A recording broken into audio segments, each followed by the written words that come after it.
One second, this is for my reference. Since, as far as I'm aware, we ended this essentially while swimming in water. So we are already out of the water again and have now reached the nexus point. Hmm?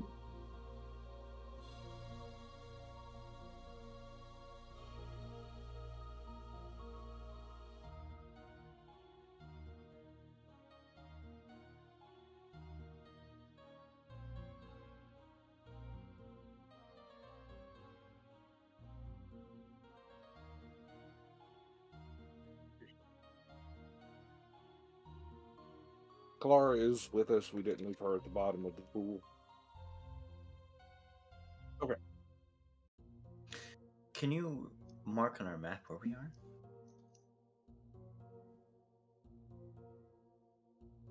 Okay. I will move the little marker then.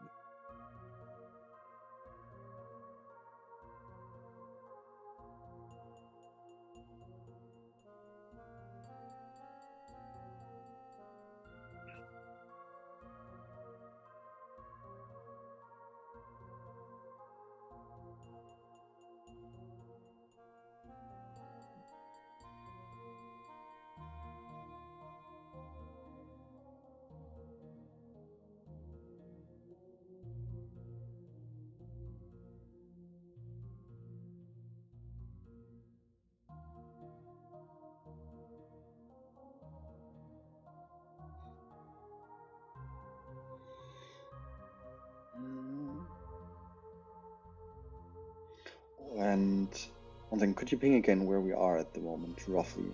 We're in the well area somewhere.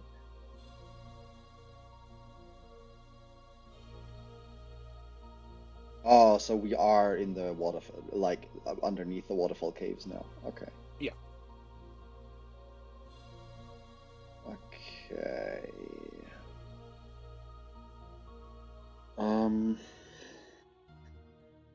I think Dave would double check his inventory in terms of food rations. Like, how many days worth of food do I still have with me after all these trips, etc.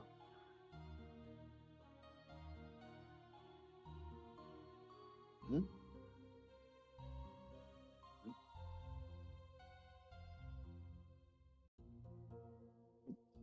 Yeah.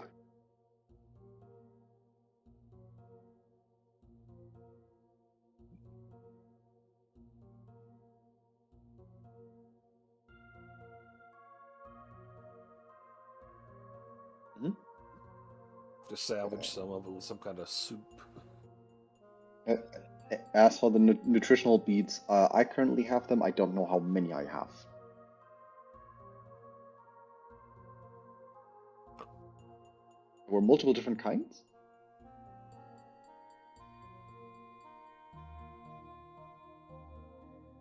Oh, I thought they were both like merged into one, providing both. Okay. Um, oh, okay. Okay. Um, I think I'd be busy with that, like throwing the occasional piece of bad food away, etc.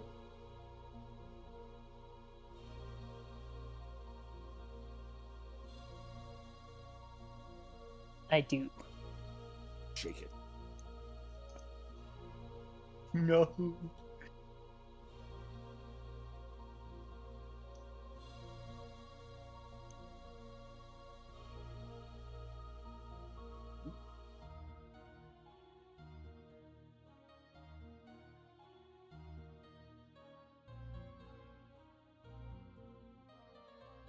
I mean, all the explosives I brought were, let's say, used up by the skeletal friend that kept you occupied, and I think the flashbangs we only really.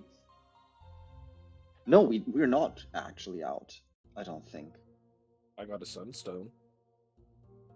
I also believe that at least Clara has a couple of grenades. Yeah, I still have the dragon grenades.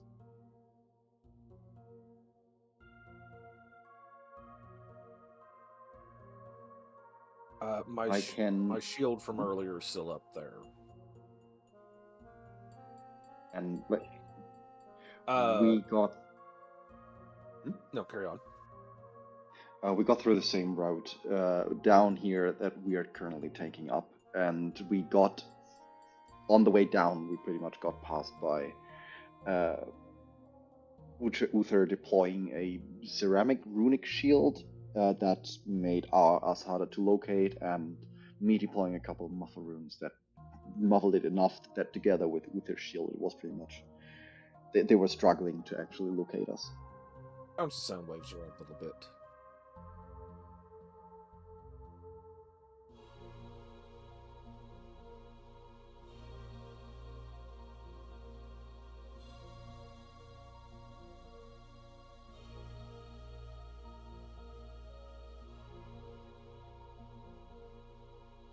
Yeah, was pretty much the one thing one of the few things I managed to prepare for.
Gunpowder sulfur coming from the water.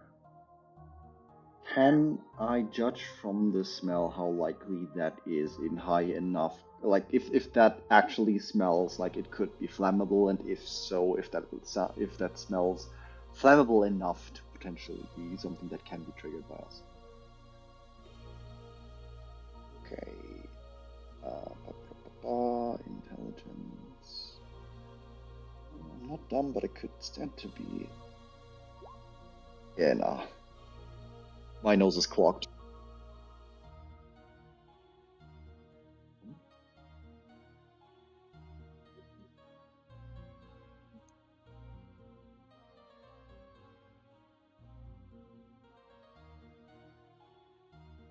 Hmm?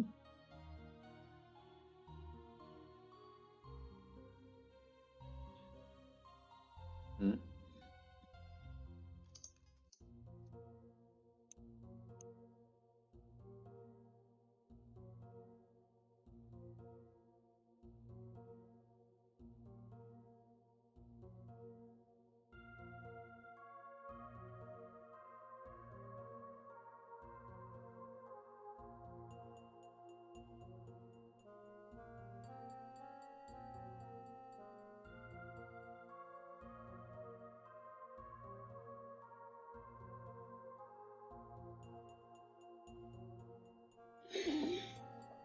That actually, I like this. I like being meta prepared. This is nice.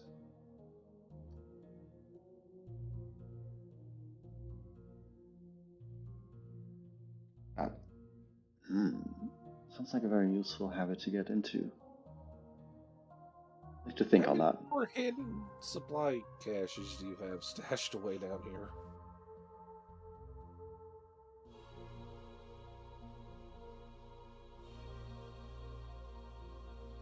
There are going to be baffled archaeologists in the future.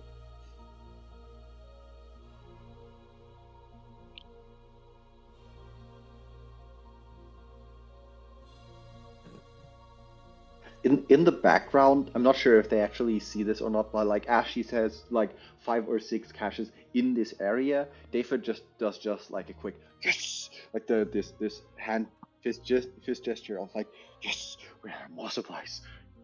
Go us.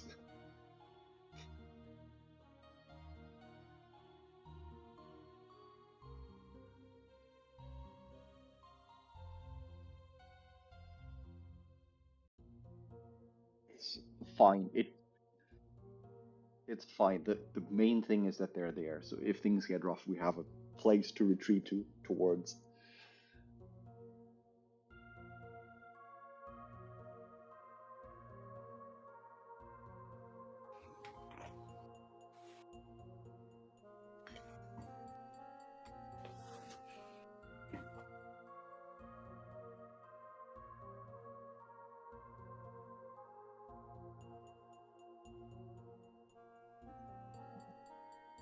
Horrific.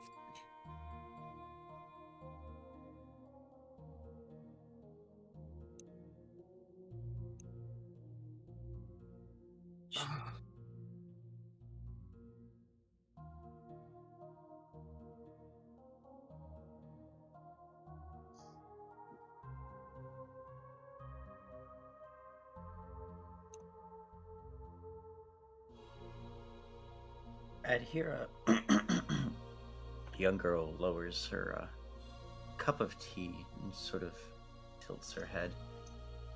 Could it be the dragon? How fast is it moving?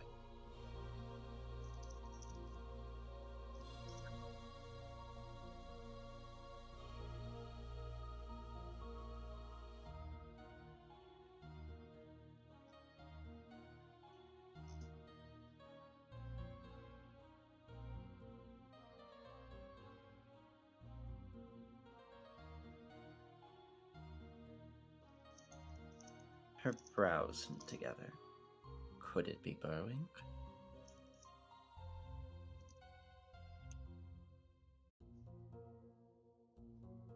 Well, I suppose I should let the others know. Can't enjoy this comfort forever.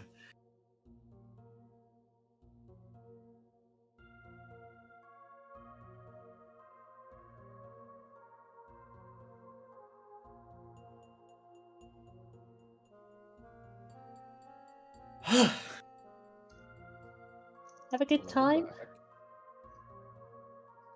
Yes, actually, we had tea and talked. Oh, all right for some. Bigger news now, Kentaro. We're being followed. Terminus says it's the spirit from below. It's using some sort of golem. It's put part of itself into. We think That it's sure isn't digging ominous at all. The spirit from digging below. The spirit from below.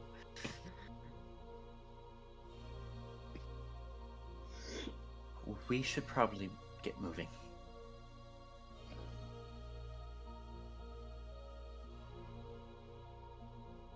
Yes.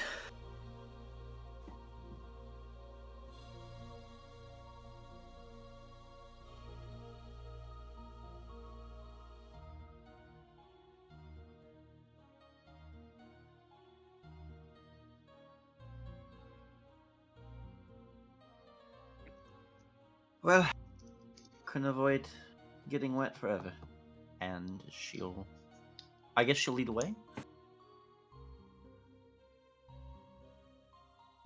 Kathy. Is she still leading the way? Okay.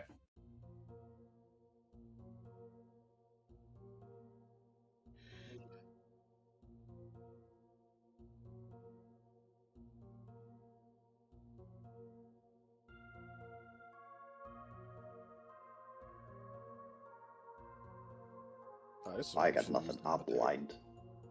I'm either tying myself to somebody or we have life.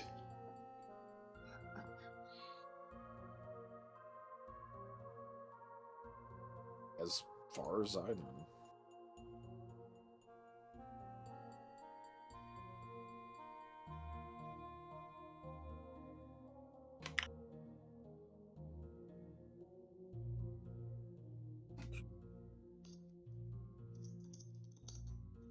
Oh,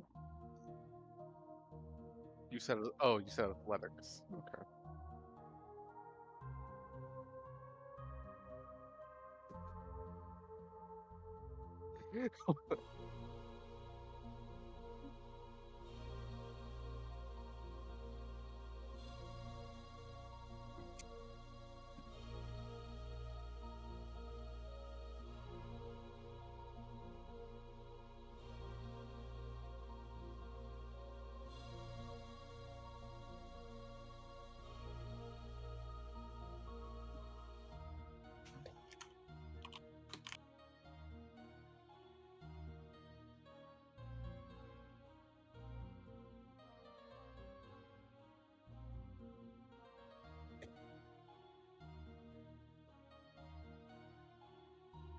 Mm-hmm.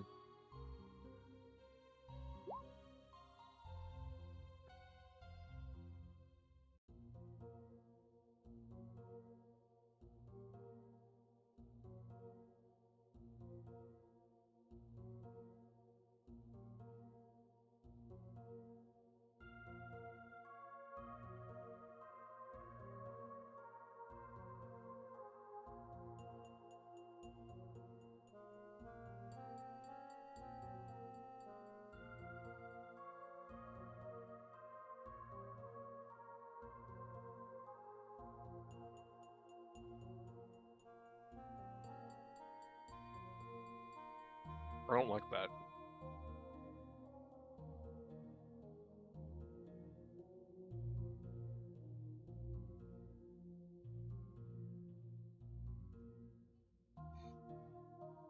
I swim faster.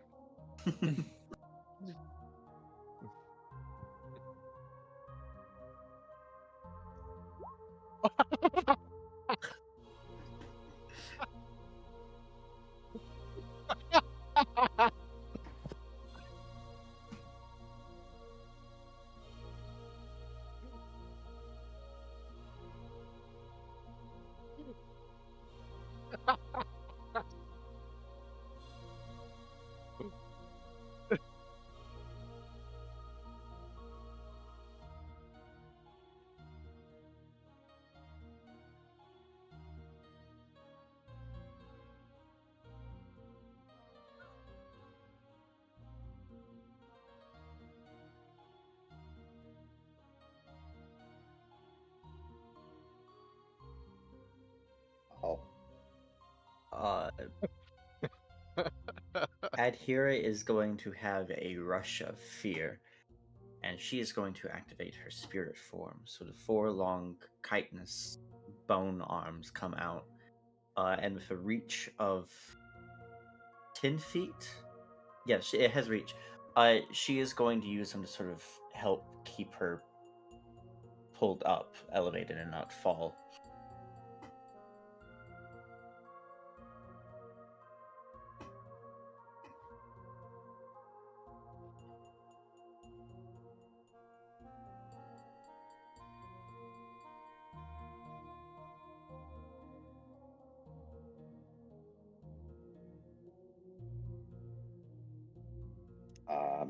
we are near like rocky walls, right?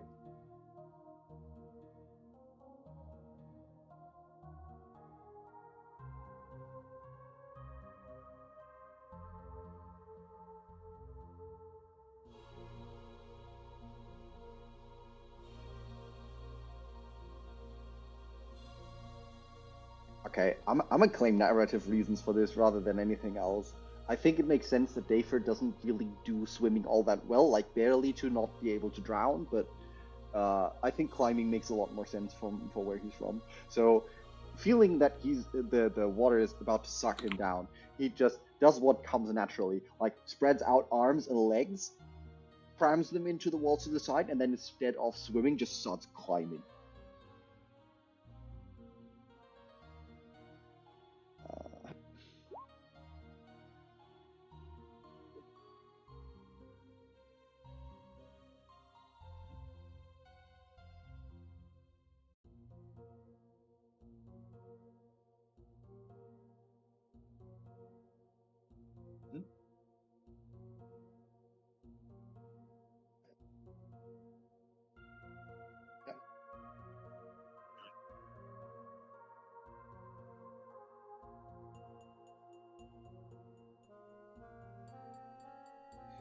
I'm lucky to be making these athletics checks. Me too, buddy. Hell yeah.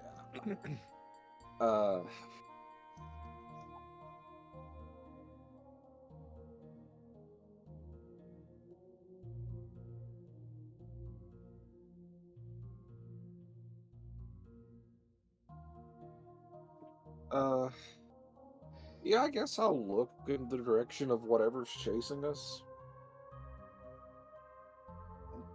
I'd also like to point out, I'm pretty likely, given that Caliban passed me, it's likely that Shit. I am currently last of the group. So if anyone like starts falling back, it's likely they're about to crash into me.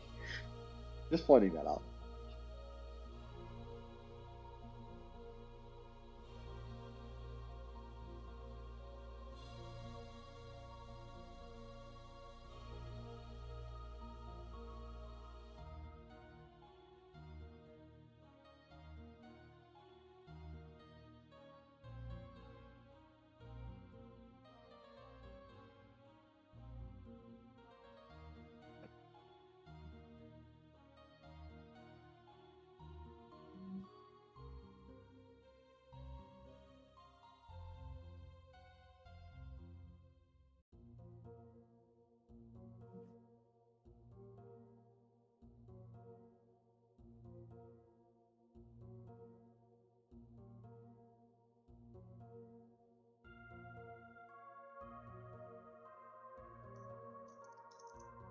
Shit, I ain't got nothing for that.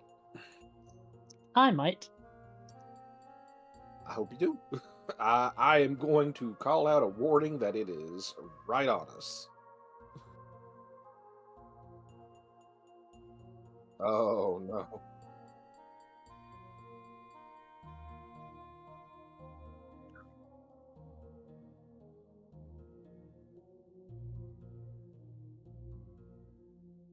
I was told my bronze dragon grenade that I've picked up has like a repulsor effect.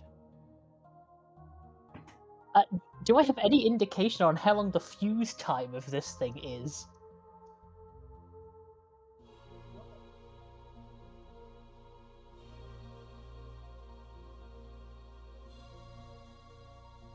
Do I have any idea about how long the average fuse time for a grenade is?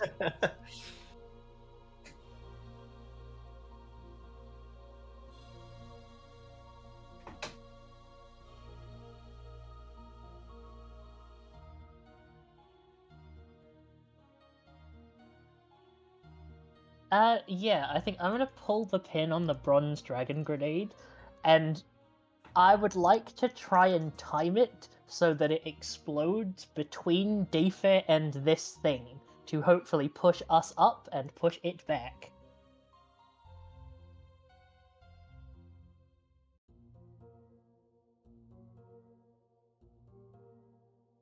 Mm-hmm. Sleight of hand int based.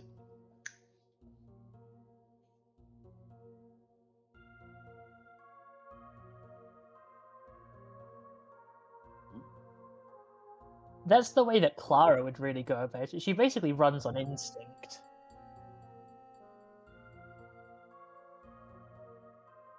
I feel like insight int could also be valid.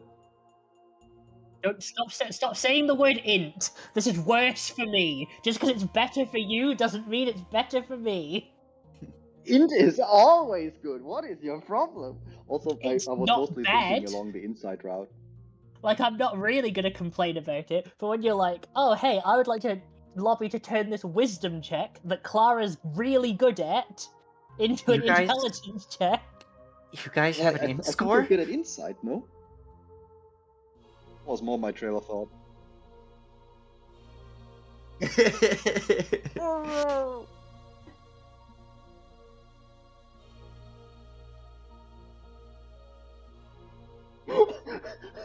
we look into each other's eyes and there are so many conversations happening here.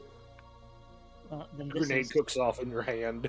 that's 18.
We drop a second grenade on it. I don't know if any of the others. Oh, I need to get rid of my bronze dragon grenade. That's sad. No, the other one I have is like weakening, and I don't know whether that's the best use for it right now. I also I'm not going to attack it because the idea of trying to throw a chakram underwater seems like I am just actually trying to get myself killed.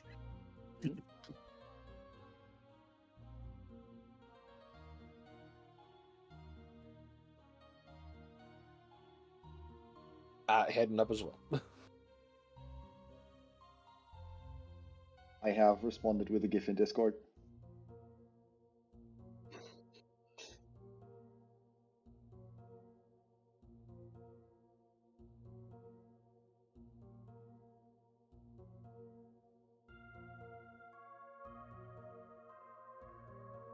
Oh yeah.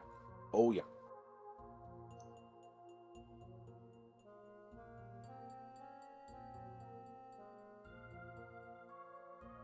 Fine.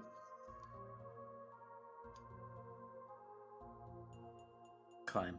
I think it might catch up to us with swimming speed. It's just going through the rock. It's completely ignoring everything in between.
Juicy day for wins, noticeably.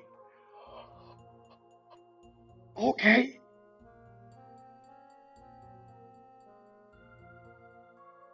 Nah. Getting out of here alive is more important.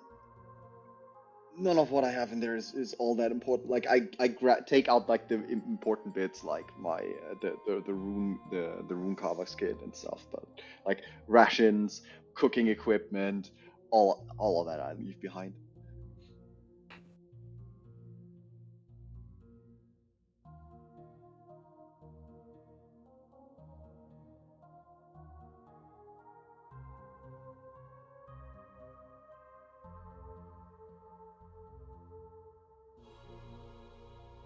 How long I has don't it think been? I've ever climbed a rock wall, but I'm a very good climber.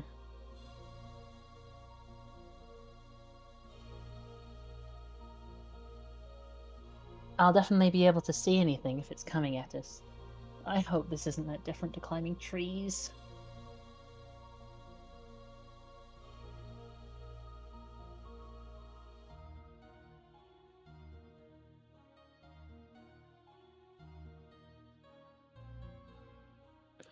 I will wait like 5 seconds for objections. If I do not get any, I am going to Nope. start climbing. Go. I just give you a thumbs up.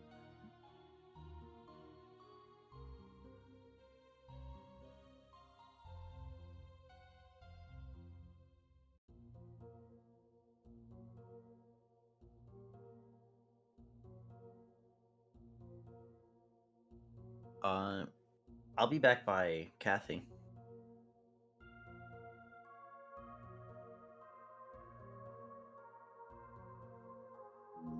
In that case, I guess out.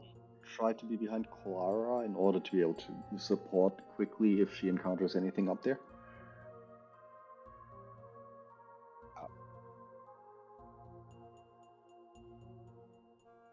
I'll be in front of Ed here.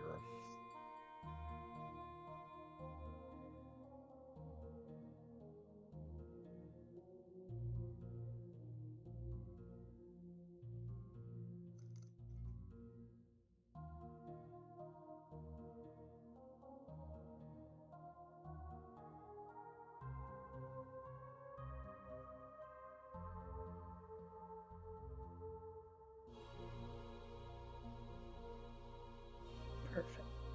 Oh, 11.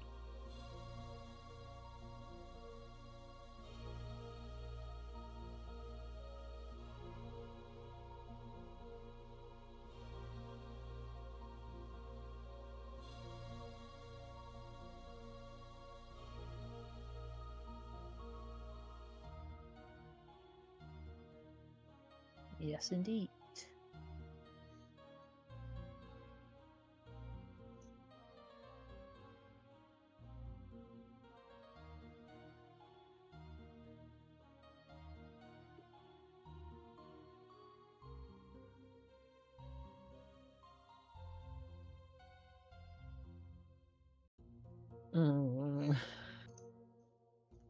I mean, she said they were pretty out of the way. This one doesn't appear to be that much out of the way, so I think we should go for this one.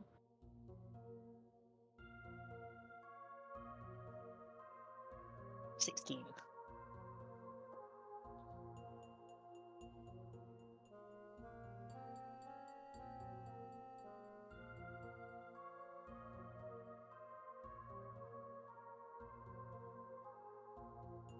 I'll let him know what I'm doing. I'm gonna let Dafa make that decision.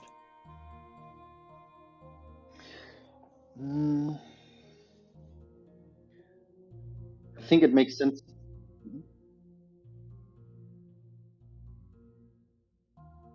Okay. I think it makes sense to like we are on a timer because that dragon can come up behind us any moment. I feel like it makes sense to not have the others wait.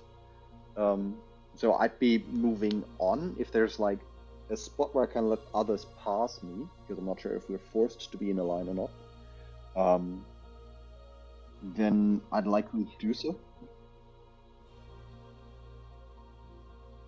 Hmm?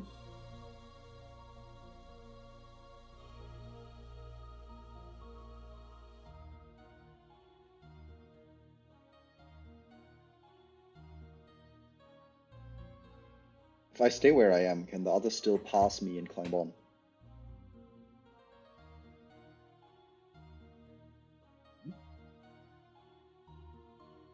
Don't think it's terribly important. I just don't want anyone to like be alone on that one. How long have we been climbing? Okay. Arms would definitely have worn out, so she'd be scrambling to do so with her normal dexterity.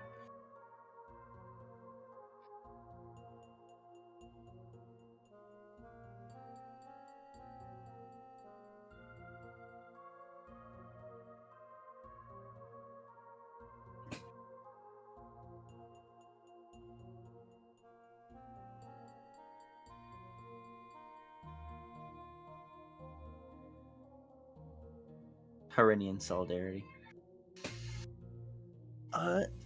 Yeah.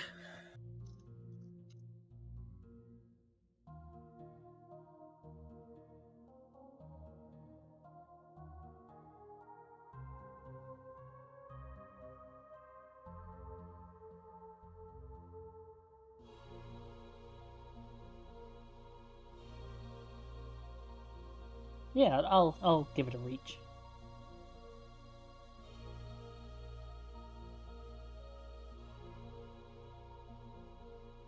Yeah, I might as well while I'm here.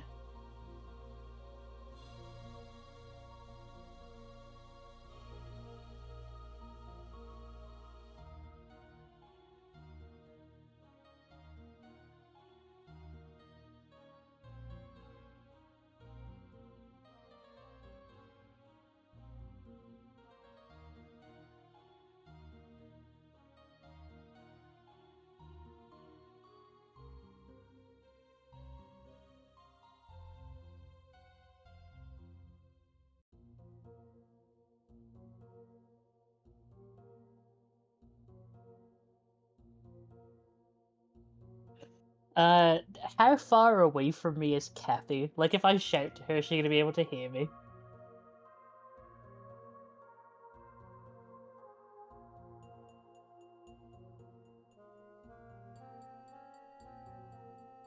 I'm, I'm gonna, like, hold out the feather. Any idea what this is?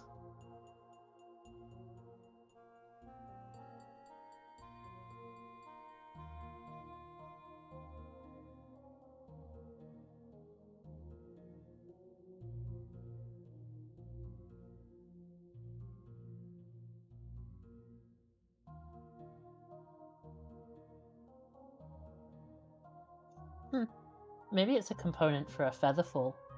I certainly would want one if I was climbing up stuff like this.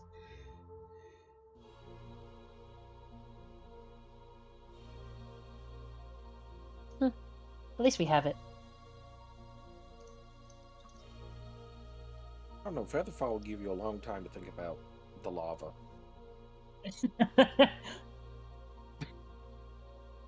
Oh god. I'm gonna die, but I'm gonna have like a minute to contemplate about it.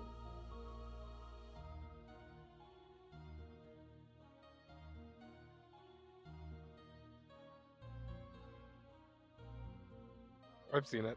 The I have, neural yeah, judge red? Lena Headey. Okay, yeah. Yes, it was Carl Urban. I don't think Keith Urban's got it in him, I'll be real.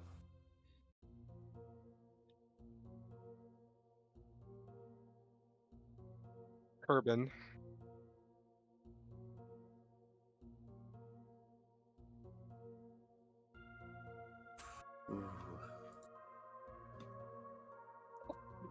Sorry, I'm too busy distracted by this feather.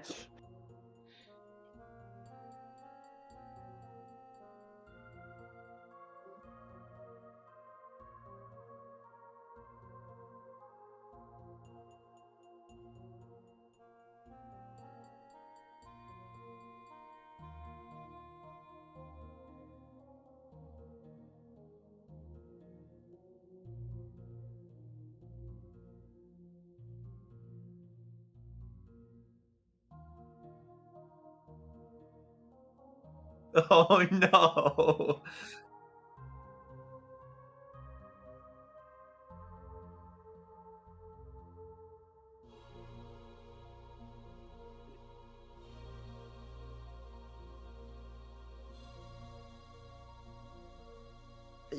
Bending her head to sort of look back, she just gives out a, "You gotta be freaking kidding me."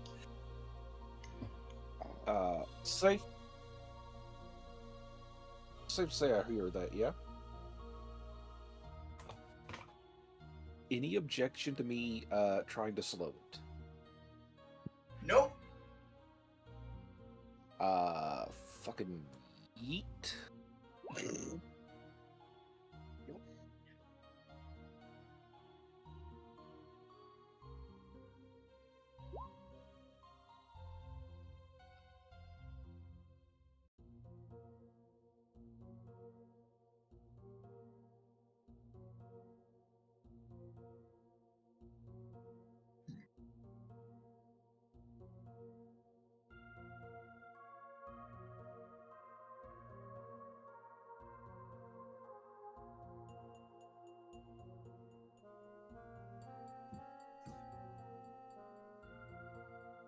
Yeah, I may just have to every so often throw another one at it to reduce its speed a little.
I think so.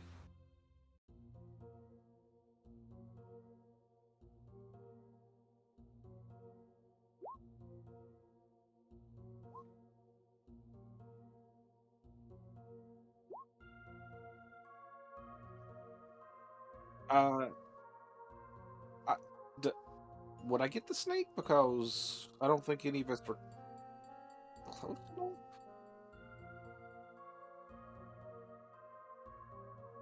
Ah. Okay. We're secretly using mechanics that we hardly ever touch. Got it.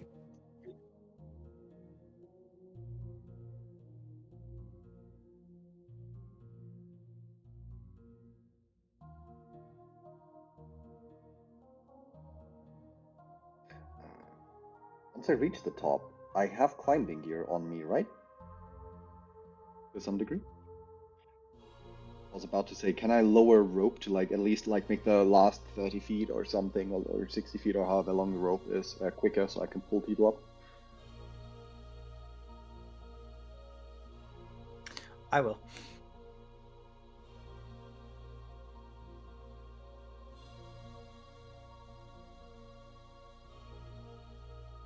Mm-hmm.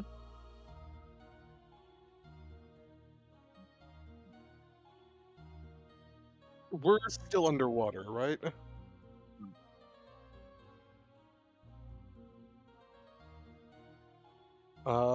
I guess I could just like take a occasional pot shot at something. Like,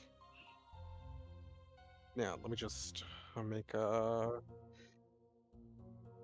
Okay.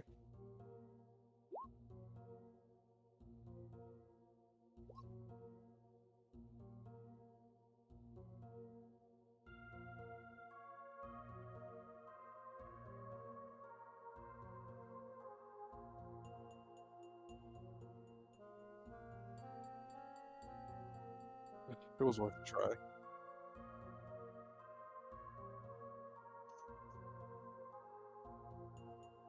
Definitely getting out of here.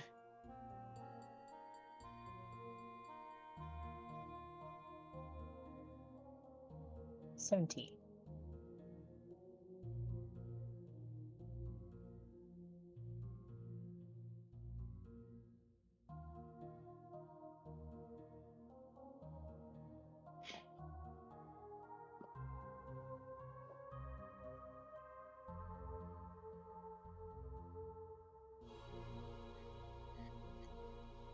Probably me, 'cause I've been throwing shit at it. Yeah.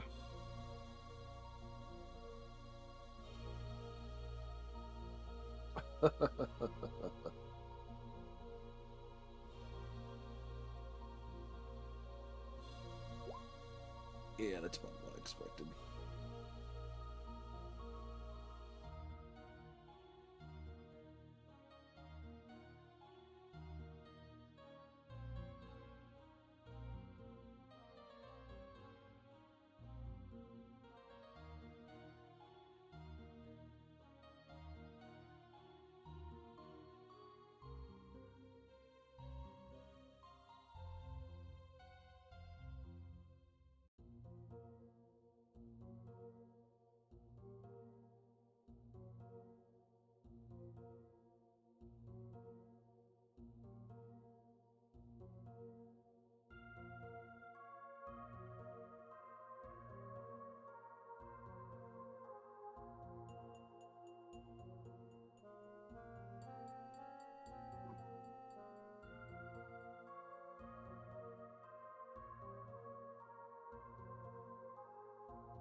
I will throw my scythe to try and attack it on its arm.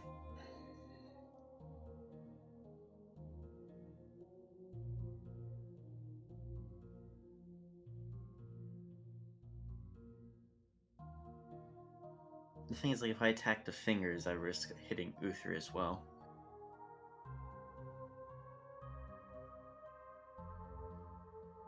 Player to player, how's your HP, buddy?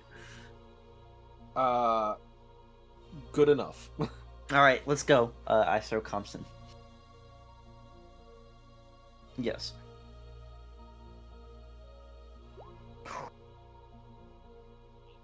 Oh no.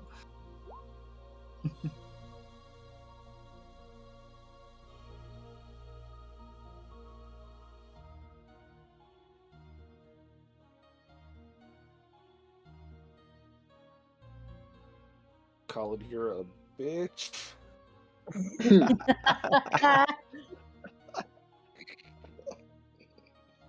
I choose my action to call my fellow player a bitch. Dragon, keep him. Hey, I've got your scythe. I got your scythe. Fuck you. It's like how far out of reach, or how far out of reach or from the top is Uther now at this point?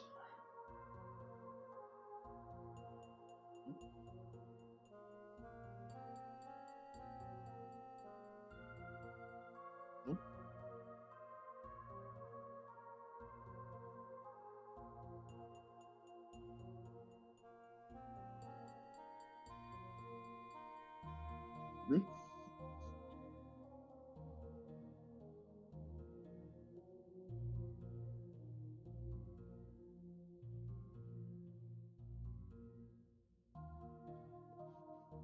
Can I grab like a rope that likely is lying around, like jump to him and then like in a sliding position, trying to like If you come with the rope, I come have to a the stop climbing next gear. to not next to the surface, and like just try to wrap the rope around Uther's arm, hand, whatever, just to have something to keep a hold of.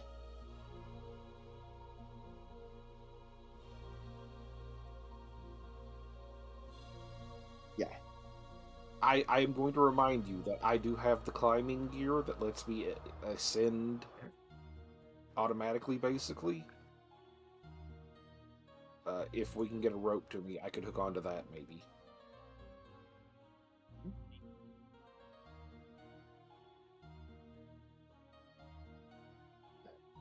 It's about real.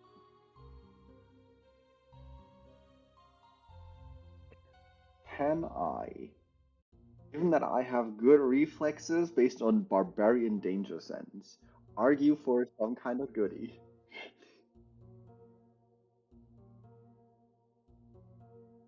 Haha! Wisdom-based athletics, you say? That is just straight proficiency. Then I'm gonna roll that. Slash R1d20. No, slash R2d20. Page 1. Plus 2, 16.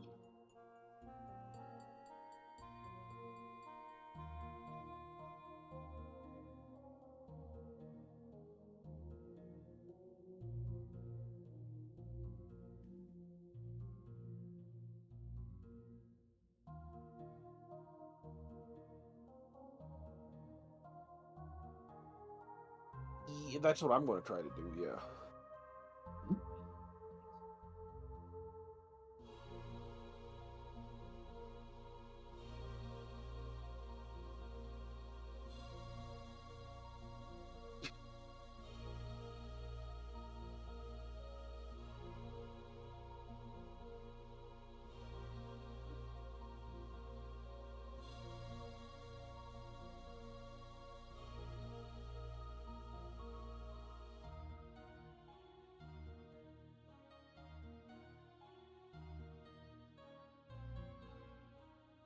Are we allowed a second attack?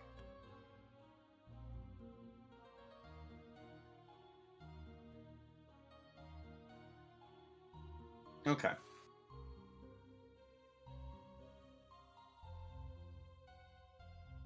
Just swing back with my leg for an unarmed strike.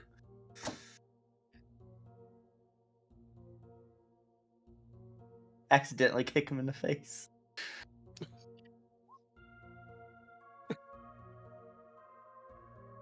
Alright. Me out, I lose my grip on the machine and I fall.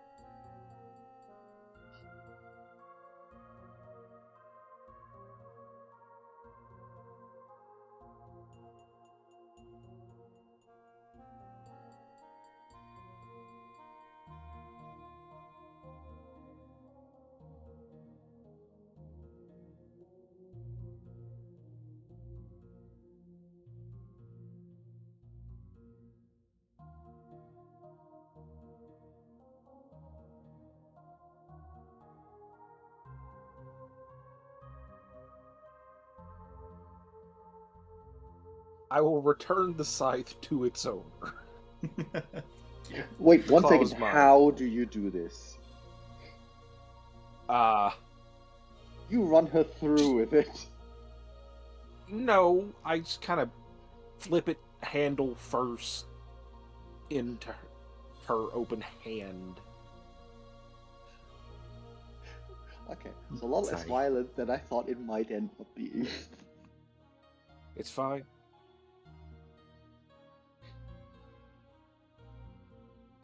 Fine, we're good. Run.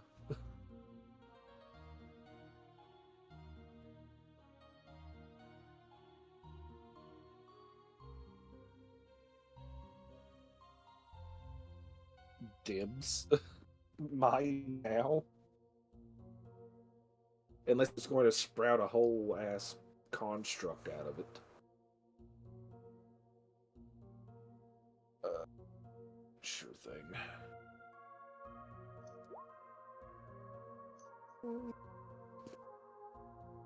Mm-hmm.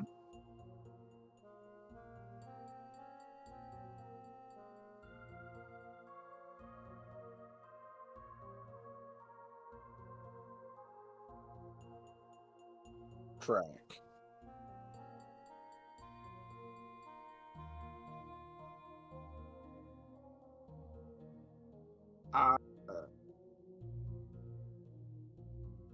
Hold on to it for now. We'll discuss further details later.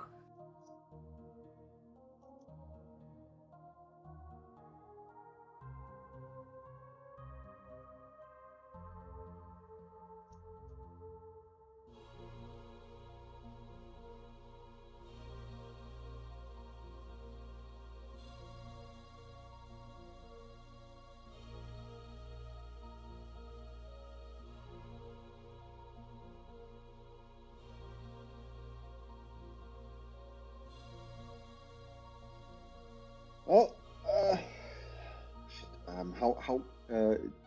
wait, does this area look remotely familiar today for now that we are more closer-ish to the Wyvern area? Survival. I assume my memory is the thing that lets me do this check in the first place. Okay.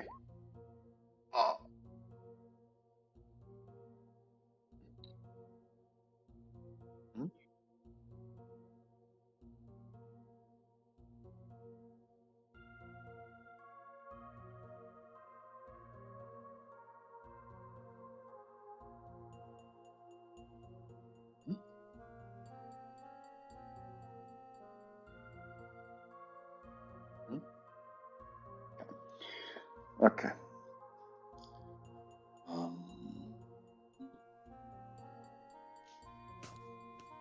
I mean, that will only give us some head start. We don't know how much faster it gets once, or it got once it got out of the hole back there.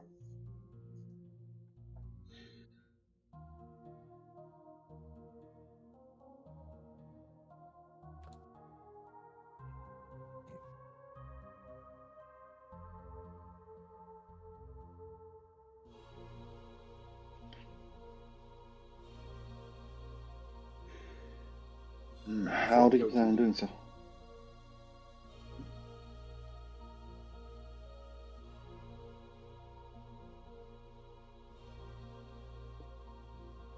And what if it is too quiet for them to notice? I'm sorry, did you just say you think this thing is too quiet? Yeah, maybe. I know there was a lot going on there, but the incredible grinding sound of it tearing its way through rock, and the word quiet. It was a lot quieter when it was climbing. Quieter still, but quiet? I don't think so.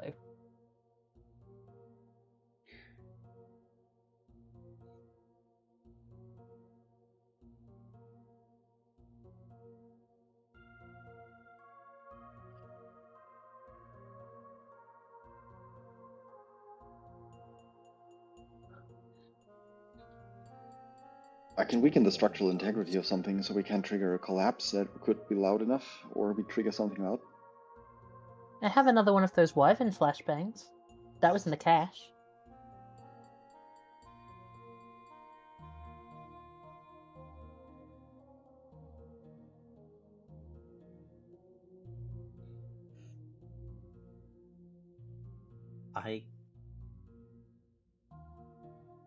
If I threw a storm knife, would I be able to dislodge one of the stalactites?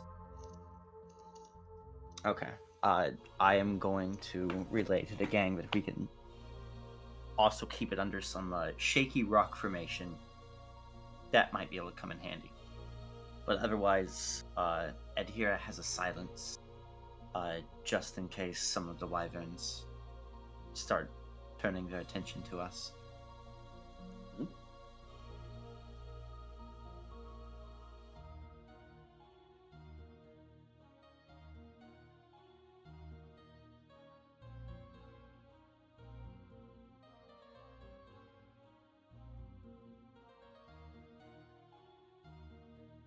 She smiles. That could also work.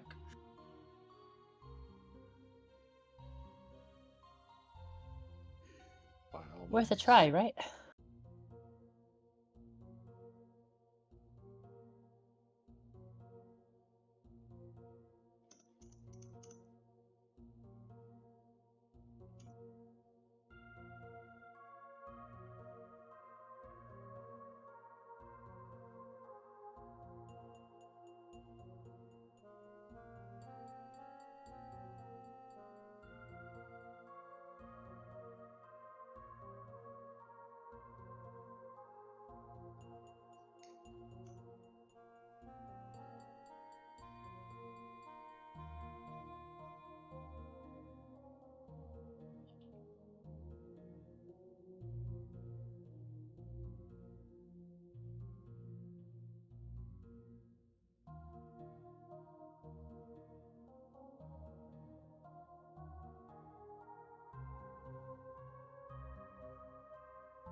I think someone else should probably look for the weakened section in the ceiling, because my eyesight... despite growing up in caves, I don't have enough to see the darkness very well. I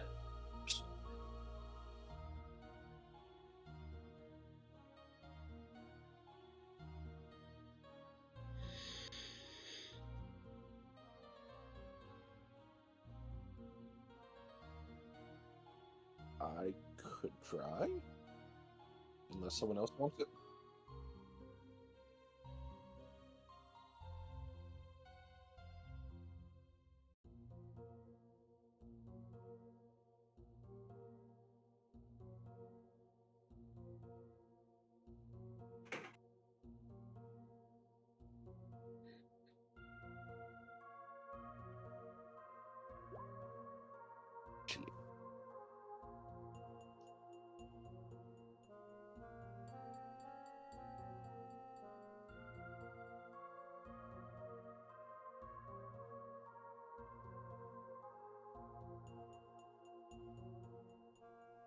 Mhm.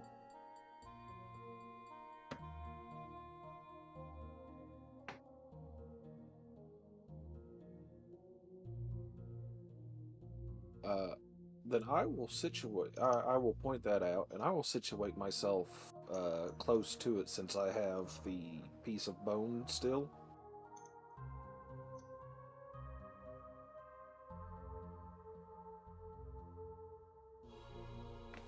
That's so risky. That's so cool. Fine, I'm rogue. It'll be all right. Don't panic. How do we plan on collapsing the stalactites?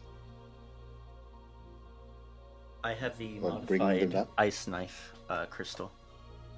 It does thunder damage, Okay. so it's like a baby shatter. How high up are they, Sam?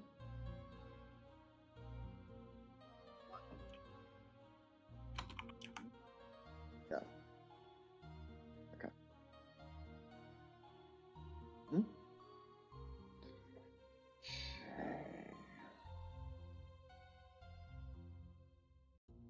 Mm.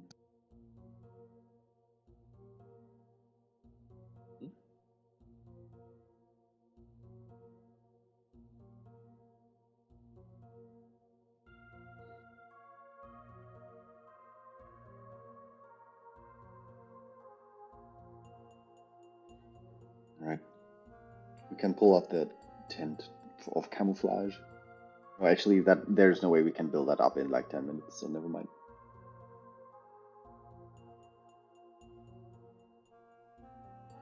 Try it out yourself. If that is actually viable, sure.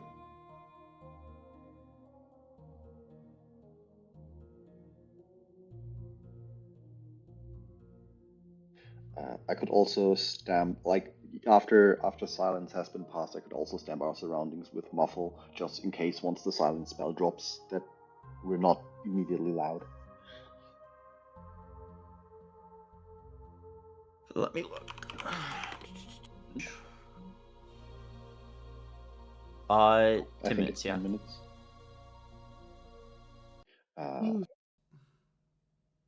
Diana can't hear you, by the way. Yeah, I know. But of course, OBS changed its settings once again. Yeah, you should be able to hear me now, so that's fixed. That's Oh no, has the whole annoying. game been Yeah, muted? yeah. So the last, like, I don't know, however long I've probably been muted, an hour or so. We'll live. We live and we learn. I'll just have to check it every single time. I can't believe how often OBS drops it.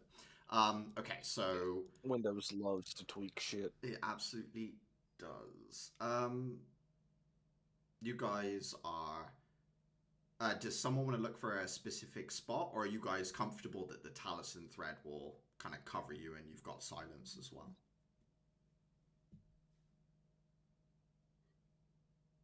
After silence muffle, but like after for in terms of specific spot. I guess what's more important, that you're like nearby Uther and what's going to happen, or that you're secluded? I think nearby Uther. Yeah. Yeah. Okay. And do you want to just set things up and hope that you like they come in the next 10 minutes, Adhira? Or would you rather wait until maybe someone hears it coming and then like try and get everything ready then? What's your... I think she'd rather take the tense moments of waiting and Okay. maintaining a held silence. Alright. You cast your spell, Dafer stamps the ground, you guys get underneath the Taliesin thread. Uther is a little distance away, like across from where you guys exited the tunnels, with the stalactites between you, in range so that you can cast your next spell up into the stalactites above. Go ahead and roll me a D100 at here. 44. Tense moments tick past. It is quiet here, and some part of you starts to like, your brain starts to tone out the clicks of the hunting wyverns nearby. Not to mention the fact that you are under a veil of silence, I suppose. There is no sound here. The only noise really is the sort of noise that comes from the physical sensation of being alive. Seconds start to stretch out. You've been in a place with no sunshine, no sign of day and night for a really long time. And it starts to get to the point that the only sort of passage of time that you notice is the subtle shifts of your companions around you, and the dripping of sweat that kind of runs down your forehead, drips off of your brow and down your face before dropping down onto the stone, and you see the splatter. Just before silence is about to drop, you see it emerge. You've got maybe 20 seconds or so. It is being cautious, looking around left and right. It seems to know the direction Uther is in, but it's also like looking up and around. And in that moment, Adhira, you see that there's an intelligence to it that you weren't expecting. It's not like a mindless follow them and kill them kind of thing. It is nervous and checking things out. Uther, you see it too with your new dark vision, 120 foot away, as clear as daylight. This creature in black and white, moving forward. And yeah, it's taking its time, and you kind of know that this spell that Adhira has that will keep you guys sort of hidden better from the wyverns is starting to run out. What do you want to do?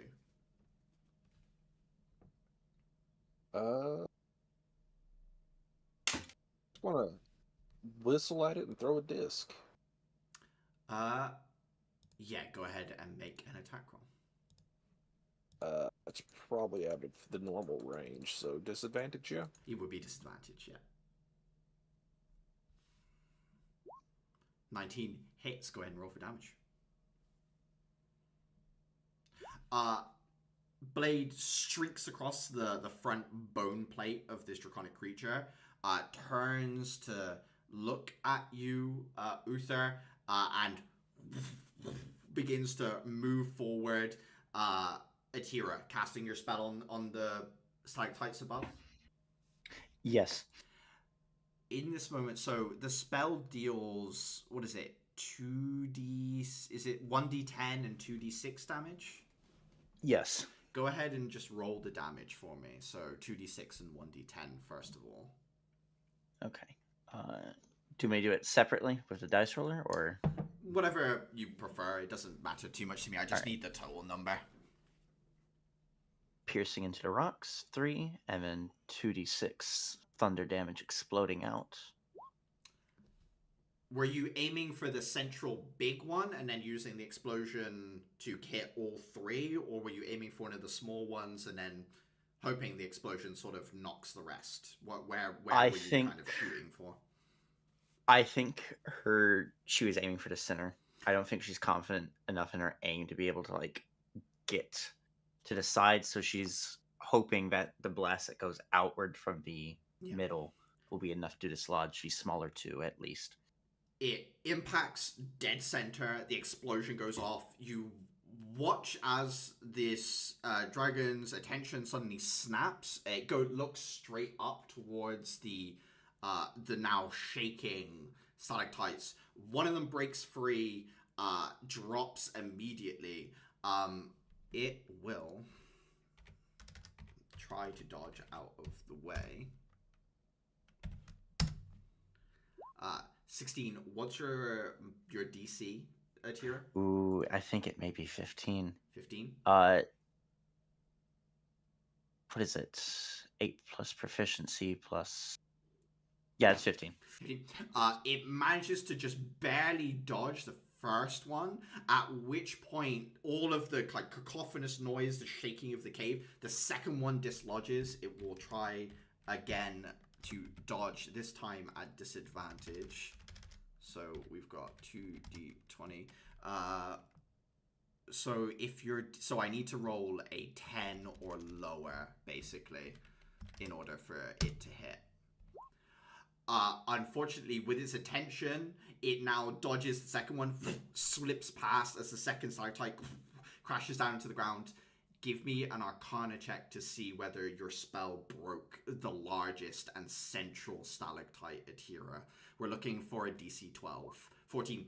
The large one finally falls. It has dodged left from the first, right from the middle, from the second, put it dead center. It's got nowhere to go, left or right. It tries to run forward, and the stalactite drops on the back half of its body. Back legs crushed under the impact, tail kind of shattered.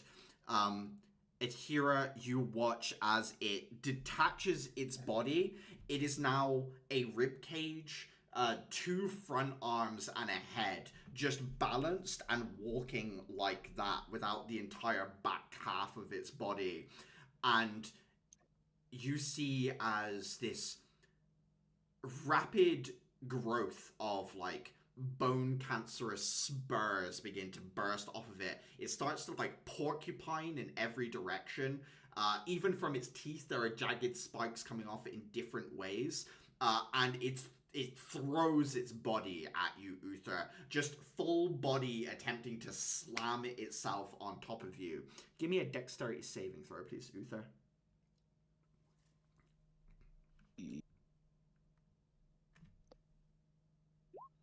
17. You have two choices.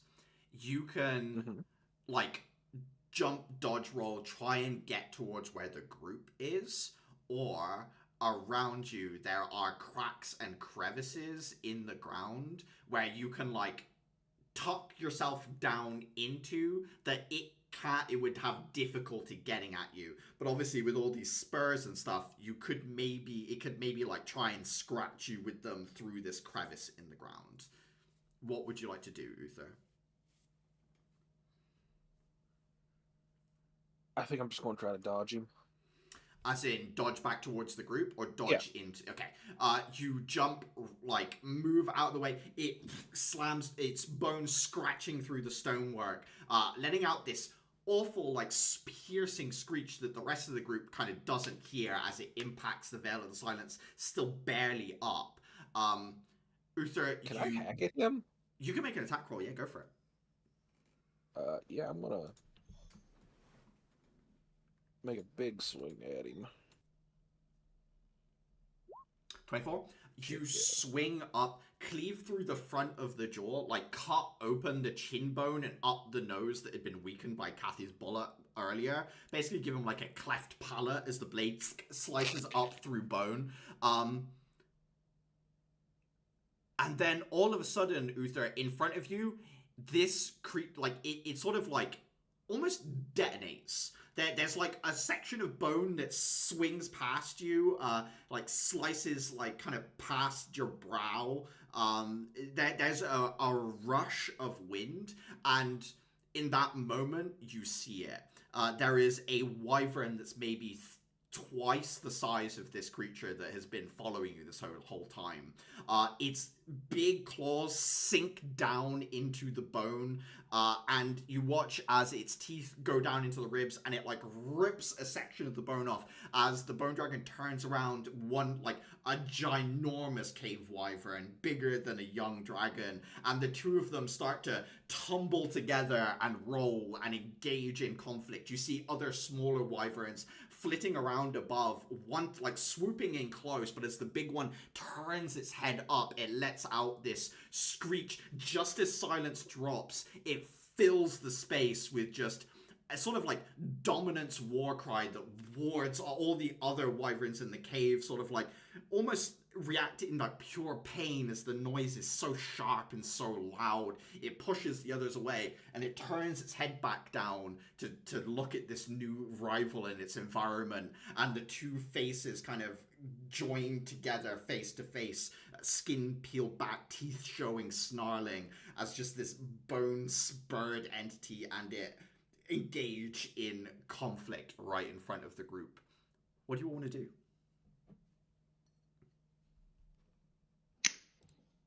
Run. Run's How good. about run? Oh my god. It's like a xenomorph queen. I mean, I don't want to be here when the bone dragon actually manages to eat the big wyvern. I want to be in a military base that can raise artillery at now 2 skeletal enemies. So, would the bone dragon go through tear through the central chamber if it survives? Give me an insight check, Atira, as to how defended that central chamber is. 16. You remember there were guards posted down there. There were some, like, hanging areas that had guard posts with long-range rifles. It'd do some damage, but you think ultimately they'd be able to bring it down, especially with it as damaged as it is now. I think she's going to also vote for retreating to the central chamber, but she will stop at its entrance and hold ground there. Okay, so Atira, you're starting to make your way away. Anyone else? Booking it. Anyone want to How throw a do pot shot in, you- or are you booking it? Nah, I think I'm gonna be I greedy. I like want to make one more any attack pot shot before I I would go. provide would barely be a dent in this. Any second of time is better spent getting distance. Okay. Dayfur and Natira, run in for it. Well, I'm not going to stay here by myself. Gotcha. All right. Sounds like everyone's booking it. I'm going to be horribly greedy. Yeah, Uther. I want more. I want one more hit in on it, and Yeah. then I'm booking it. And which one are you targeting? The wyvern or the dragon? The dragon. Yeah, go for it. Give me an attack roll with advantage.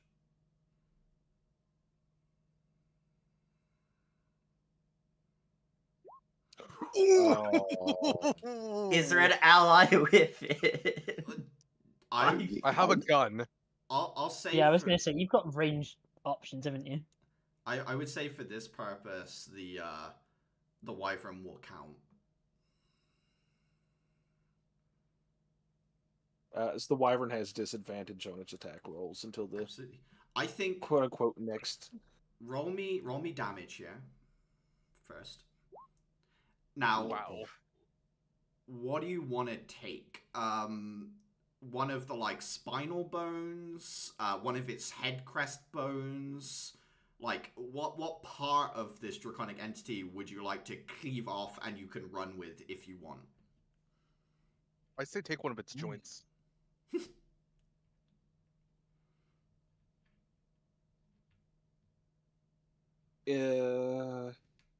Take one of the horns. Yeah. Since Like these big front head crest horn ones, like the ones in the image. yeah, since this is trophy stealing basically. Yeah, you get to the point where like the two heads are together. The dragon has sunk its teeth into the neck of the wyvern, and the wyvern's like big neck muscles flex and like pull the head round to one side as it puts an arm on top and starts to crush it down. You bring your blade down, cleave off one of the crest horns, manage to run with it. The wyvern raises its head. You watch its chest inflate. There's like a weird purple glow from inside as sort of amethyst energy pulses up the throat, and the throat bulges in a way that it almost looks like it's like throwing up like an egg or something solid. But when the mouth finally opens, it's like a solid ball of sound energy that it blasts down the throat of this bone dragon, and it detonates, sending sections of the like cartilage and bones shattering in all different directions. But I need Constitution saving throws for the aftershock of sound from everyone, please. Oh. I think Uther, you being closer to it, I would need it at disadvantage. That's a 2. Kinder, a buddy. 10. I got some bad news for you. 3. I wasn't making that anyway. I think it's just Caliban. As the noise boom detonates through, your hearing gets kind of messed up. You feel a sense of disorientation. Caliban, for a moment, your hearing gets that high pitched like E noise, but very quickly it clears up and everything starts to fade back in. Looking around, you can see the rest of your party is like a little bit discombobulated. Kathy seems to be okay and is like looking up and around, but you can see because the Primus wyvern, this central wyvern, has sort of dissuaded all the other smaller ones around. They're flitting above the group Caliban right now, and you can see one of them is making their way down towards a cluster of your companions, towards where Dayfur, Atira, and Clara are, and it's swooping, and it's like looking to grab one of them as they're sort of disoriented by the blast of sound. What would you like to do? Who's what's the swooping down? It's a smaller What do you wyvern, one of the smaller ones. How much can I get to? Like, can you run over to it and like get between it and them before it swoops? Is that the question? Yeah. Yeah, you absolutely can. Yeah, you can put yourself between it and the attack if you want. Yeah. Okay. And you're just looking to like block it from attacking your companions, basically, like, take the hit. Is that the... Yes. Okay, give me 1 second. It will try and bite. And swing with its claws. 10 or 21. 21 hits. It does manage to catch you for 12 damage. Oh, guess what? You know what I'm gonna do. You're gonna parry. I'm gonna fucking parry. That Go ahead is and gonna roll. be my superiority die, 1d6. Plus, what's my dexterity modifier right now? Oh, 4. I take 2 points of damage. That shit's inspired. I'm gonna roll for who it was going to attack. So we have Dayfra, Adhira, Clara. 1, 2, 3. Adhira, as like the noise addles you, and you manage to like turn and look around. You look back behind you. You see the wyvern. It's like swooping down, mouth open. You're completely caught unaware. Its teeth are like about to sink into you. Caliban like appears in front of you, blade up. As the teeth come down, it scrapes across the shell of Caliban, complete deflected, and then their sword whips out, slices against the claws. A spark of light that fills the cave as two sharp objects clash against each other and sort of deflects the wyvern away from you as it rushes past. My hero. How big is the smaller wyvern? Smaller wyvern. This one's probably still large. I would say like the Primus one is like close to being huge. But yeah, the smaller ones are large creatures still. So like 10 foot by 10 foot. 10 foot by 10 foot. Okay. Yeah, pretty big.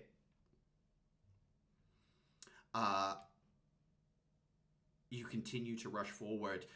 As your senses clear, you guys can see that you are in the middle of a flurry of these creatures. They are circling, looking for opportunities. The main reason they haven't attacked yet is they're fighting against each other above you. But eventually, 1, 2, 3 of them are going to get to swoop down against you guys. Is there anything you guys want to do, or whether you're just focusing on getting out as quickly as possible? I'm bad with animals. I don't do animal psychology. I got nothing. Gotcha. Yeah, I have nothing else other than throwing my scythe at whatever tries to get too close. Okay, so you're sort of holding an attack for something that swoops down, yeah? I mean, are we actually just trying to leave?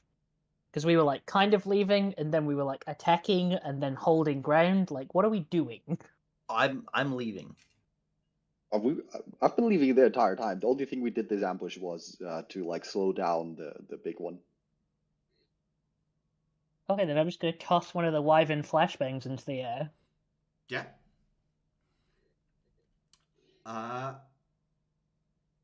As you're running, a few of them start to move forward. Adhere, you held action, but then Clara's the grenade goes up. It goes off, and all of the wyverns around you are suddenly like slam into each other mid-air, unable to see properly anymore. The loud noise confusing them as much as the Primus's sound blast confused the rest of you.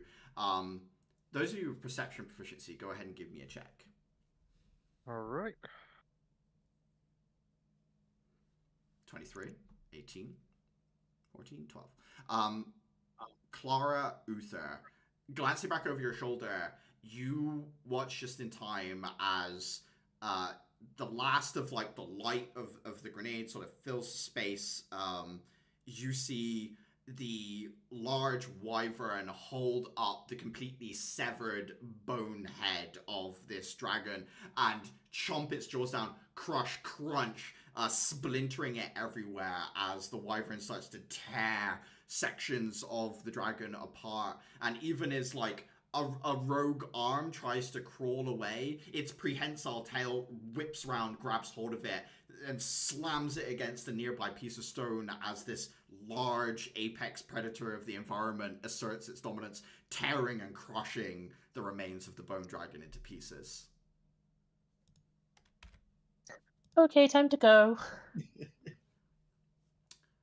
That thing's cool. You guys, after 20 minutes of like panicked running as the wyvern noises fade, you manage to get yourself deeper into the pillory, into where it's more narrow, the starting section. And from here, things calm down. You start to see signs of the initial outpost.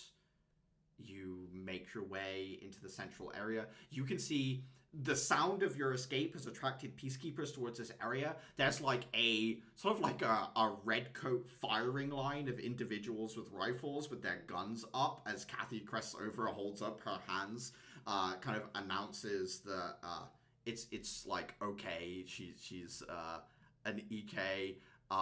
Just says that we're being pursued.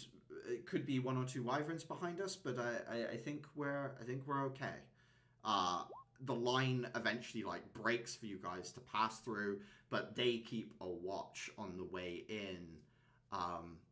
Kathy kind of slumps and sits down and starts to just let out like a soft laugh, just like a oh my god, we made it sort of soft chuckle. Kira is going to flop over into a bed of mushrooms and mutter to herself in Lamshi that she doesn't want to go into the caves anymore. Never, never go into a cave again. I don't want to ever have to go after you again. Or, I don't know. Maybe I should never go into a cave either, so you don't have to go after me as well. Oh my god. Hey, Kathy. I'm gonna miss the little boys. Kathy looks over Little at you. guys? What is it about What? boys? What? You know, the growl. I'm Yes, gonna the miss the growl. Oh, Hey, like the one good thing in this cave. hopefully I mean, they're gonna. Yeah, the people are probably gonna get them. hopefully the base commander will approve them moving into Outpost 2. Oh my god. Good work, Adhira, with the rockfall. It's unfortunate it didn't work perfectly, but it certainly it all sort of tumbled together. Yeah, I'll be proud of that for a while. Hey. Now we just need to wait. I, Can we just I sit helped here kill for a a bit? dragon on my resume, or would that be a stretch? Oh, Nah, put it on. At this point, what'll it hurt? he just says, well, you might get some questions, but whatever. I'm just gonna hold up the horn. That's certainly a trophy. Be honest with me, Kathy. Mm-hmm. How high would you rate the chance that gets confiscated? I'm giving it a 9 out of 10. Well, I personally think that's part of the report I'll need to make, and the fact that Uther's holding on to it, I'm sure, is more than okay. I can't wait to see which works up student you give that to. That's gonna make a cool shell edition, I'm sure. I've got a piece of the ossified tongue. I have a claw from that dragon and a horn from that dragon. Surely to God we get something good out of this. We'll have to Let's hope so. wait for Sky to come back, though. Who knows how long she'll be down there. I'm a little worried, but I'm also in no condition to head down after her. I'll just hope that we got the short end of the stick and she has easy as a breeze, or whatever the saying was. I'm too exhausted to care. Honestly, I rate her chances of being able to take out a little insurgency better than whatever that was. Sky is better in a straight-up fight, that's for sure.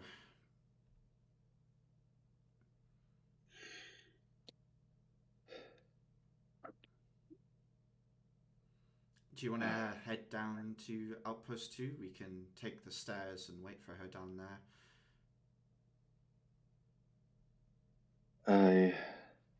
Sure. I guess we can just. This Give place me a likes stairs second. too much. Hey, stairs are better than slopes, right? Yeah, yeah, I'll take that. Let me get a snack first. She nods. Does anyone think they have somewhere we could change clothes? I'm damp. In Outpost 2, probably, yeah. Not exactly stylish, but there's uniforms down here.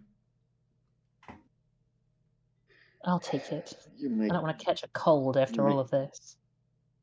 She nods. Do you think Outpost 2 has a bar? No, no, I don't. She looks at you and says, "Can you drink? Are you allowed to drink?" I'm 19. No one stopped us yet. She nods. Are we of legal drinking age?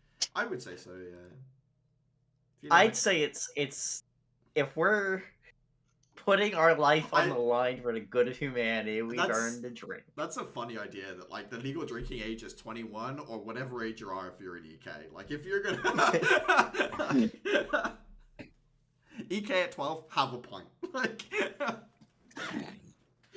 Average British child. you can have a pint with your fish and chips. I mean, they can't trust the water. After you guys kind You know, of Clara, you make. go on. You know, Clara, you make me regret having ditched my backpack. That was my replacement clothing in there. That's gonna suck. I mean, after all we've done, I'm sure someone could maybe bail you out based on the kindness of their heart. I'll see if I can't find something in the. Well, I'll stay in this clothing until we get out and see what we have up top. They have. Maybe I'm lucky and they have something up there in my size. It's gonna be a problem. She looks at you and says, "You're not too big. I'm sure someone up there has something you can buy." Alright. Once you guys have kind of caught your breath and prepared, she'll walk with you down the staircases down into Outpost 2. You guys will be waiting for a while. Is there anything you want to do while you're waiting? Whether it be just chill out or obviously find a change of clothes. Clara, yeah, it would be like sort of like a worker's uniform for down here, but that would be something that roughly fits you if you want to take it. Yeah, I would just like to not be wet. Yeah, absolutely.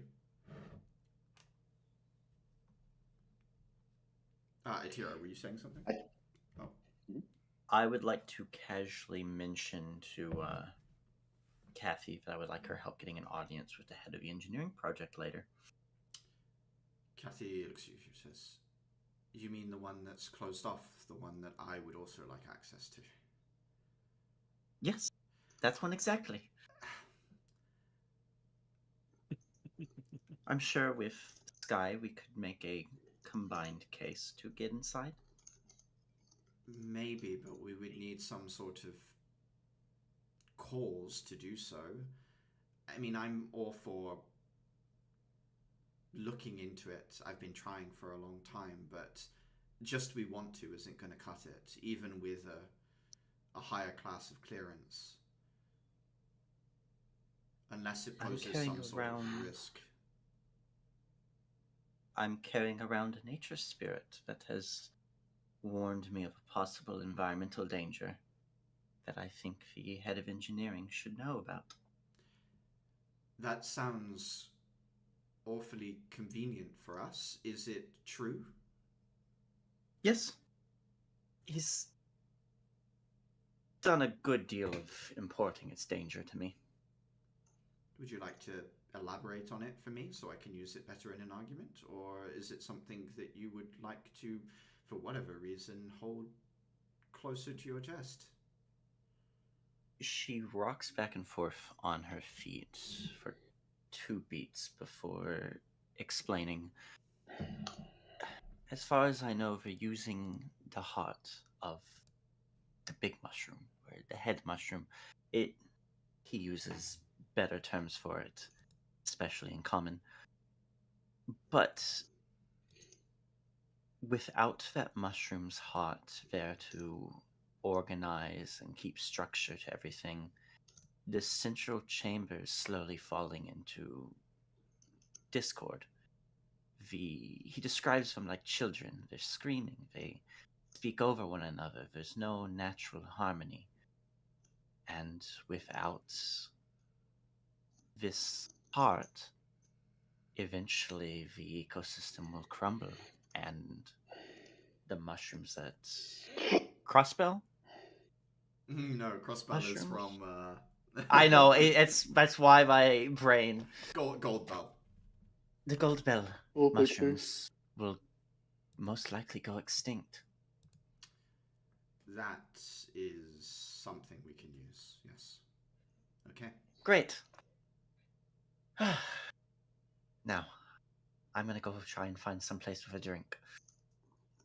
Literally, this is a workplace, Atira. She kind of like squints at you. I like to imagine a possibility of she's going into like break room after break room checking every I fridge. refuse to believe that miners and stuff don't Yeah. have Give me an alcohol. Give me an investigation. Where's check. the speakeasy, you son of a bitch? Give me an investigation. In terms check. of Oh, 8, in no. terms of snacks down here, is there like anything beyond just stale bread and like tasteless beef jerky? There's like a cantina down here. Some people will run like more than 24-hour underground like shifts, essentially, as it were. Like people do stints down here. So yeah, you can sit and eat. Atira looking around. There is likely alcohol somewhere down here. You're not wrong. But also there are I'm not going to find it. There are supervisors down here that are doing the exact same thing as you are. It is better hidden than you're gonna find in a few in a while of looking. Yes. Or for somebody wanting something called a speakeasy, she's really having a hard time speaking her case. I love how he builds up this chart. It's like, oh, he saved me, and then just immediately lets it all go. I like Atira, your comment just being like, he's perfect until he opens his mouth. She's gonna go find someplace like maybe on a roof where she could just casually watch people go about their day. Yeah. People go about their work, inspecting different sections. Basically, like, obviously you've got different areas of growth for the gold bell mushrooms on the ceiling, so they like go, they look, they check to see what stage they're at, they check to see whether they're healthy. You see people caring for the mushrooms here and making sure that like they only harvest them when they get to a certain size and after a new section has been spored and populated. Like it's all super regulated, and you start to see as you're watching it, like, this is why the rate of material coming out of here is so slow. It's so purposely kept in balance, and like whoever initially set up the process knew what they were doing to make it sustainable, but also you can see how it wouldn't produce as much as, say, something like this factory farmed environment where everything is like grown over and over and harvested over and over as well. Yeah, it's sort of like a natural versus industrial scale that you can see kind of why a new project was put together in a sense. Day first, sitting in the cantina, as you like go up to the front of it, one of the workers that's in there with you will point at the sort of like one section and just say, "Go for the veggies. It's better. They're brought down fresh. Everything else is kept down here until it's..." He taps a piece of bread against the table. Clunk, clunk. Dafer gives such a thankful look. Because like the last thing after that clusterfuck of multiple situations in order that he needs right now is like just like lose his teeth to cement bread. Or like essentially rock meat or something.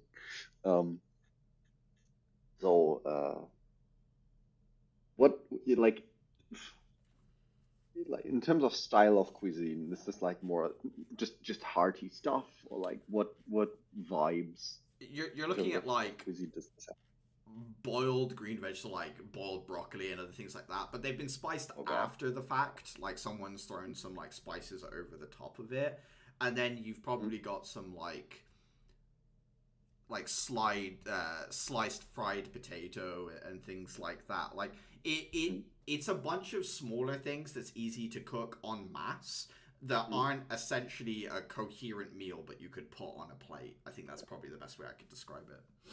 Okay. So basically nothing to take away from other than maybe, oh, this is pretty efficient. Yeah, That's neat. But like other than that, it's an interesting like study in what can you cook a lot of quickly, basically. Yeah. Okay. The guy who spoke to you, he's an older fellow, maybe like 40s or so. Looks like he's probably from Empress City, or somewhere in Trismere, maybe. But he gestures at the seat across from him if you want to sit with him. Sure. He says, you and EK, yeah? Training. Yeah, well, it's all the same, really. Seems like you're putting yourself life on the line, so training or not. Like looking at the various like nicks and cuts from having rapid climbed up here, and the just general wear on everything he has, and him as a person, he just sighs and nods. You part of the kerfuffle that's going on. I know a bunch of the guards were taken from the outpost and taken deeper down. Not seen them come back, though. Not yet, anyway. Hopefully they'll come back. If you mean from outpost, yeah. We are, well, yeah. Everything alright? Nothing I need to worry about, huh? I'm sure they'd evacuate us if so. Yeah, I think it's fine. We managed to get like the small group of us managed to get back as we planned to. It's just that the way back was a bit rougher than we anticipated. Yeah. I mean, the groups that usually go down into the caves, they don't usually spend too long down there. Mostly just curing out the Ravagers. You see a few EKs come through now and then. Other than the lady you're with, of course, that Vesper. She's always down here. Mm. You missed him for a while. I guess that's why you were here. You found her? Yeah, hale and hearty. That's good. She's always nice.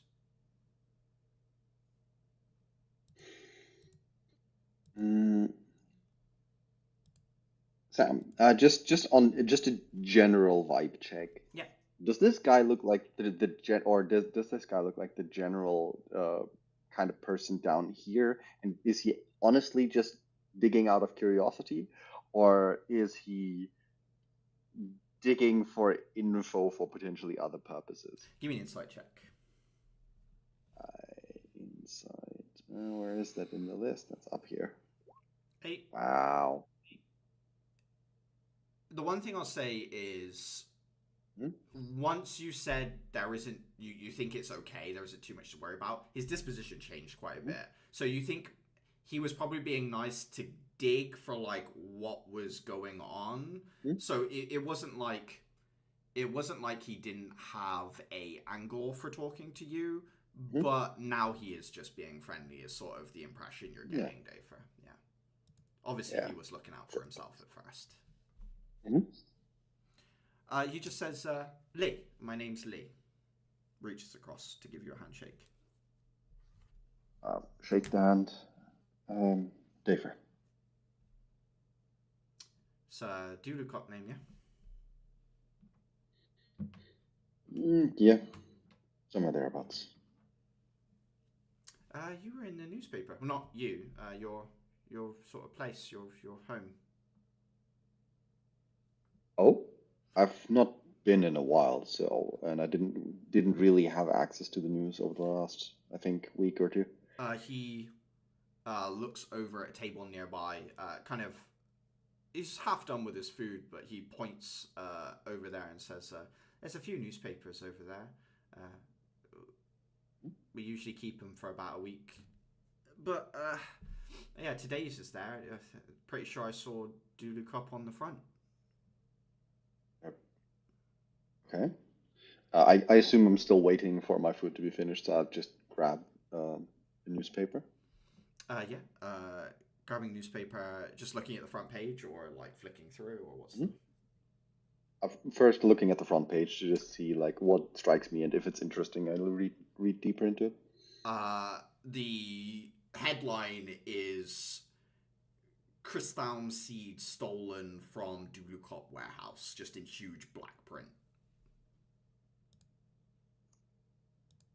Crysthalm seed. Do I know what a crysthalm seed is? Give me an Arcana check.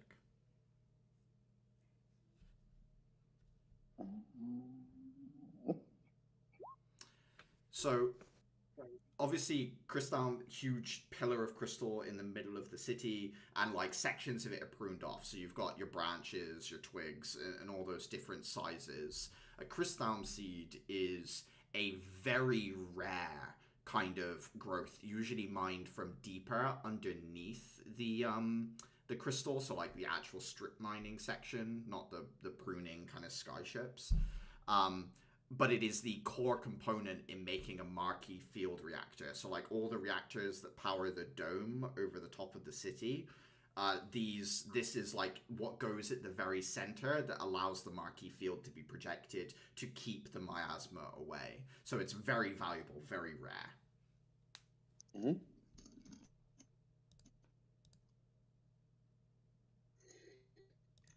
Okay.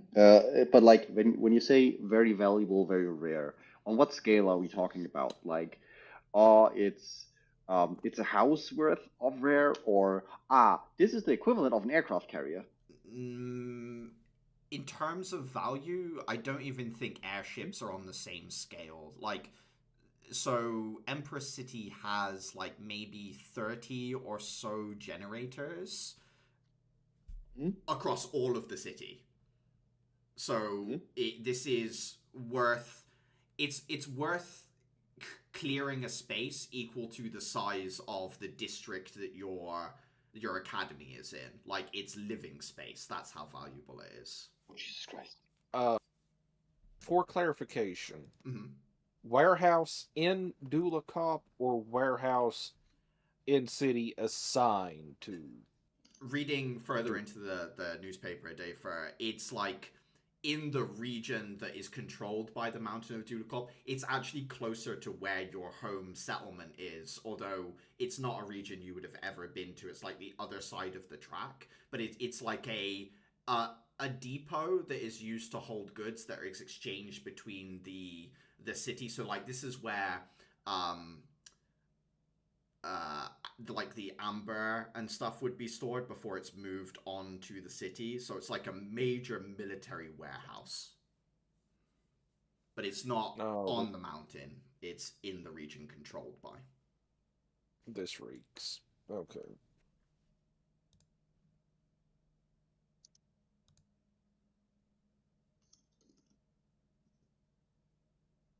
You're even hinder.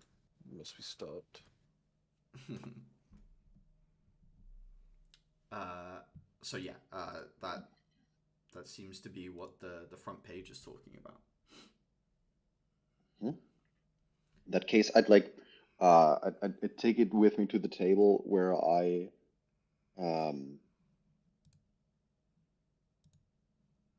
skim it a little bit and like talk with Lee about it. Maybe get his view on the situation. Yeah. Give me just a persuasion check with advantage, just like a general sort of charisma check, really. But yeah. Sorry, what check? A persuasion check, but with advantage. You guys have Persuasion. somewhat of a rapport. Okay. Yeah, so reading through it, you can see no one was harmed, no deaths whatsoever.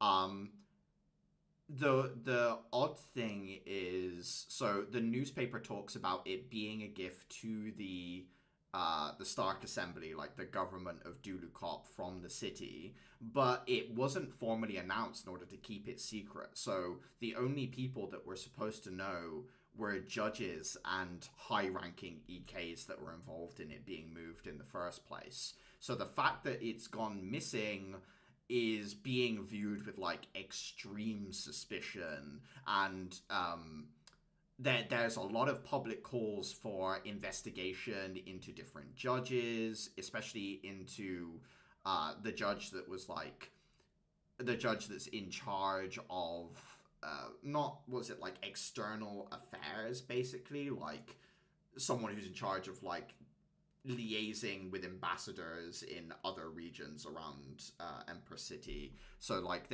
this person's head's being put on a pike, basically.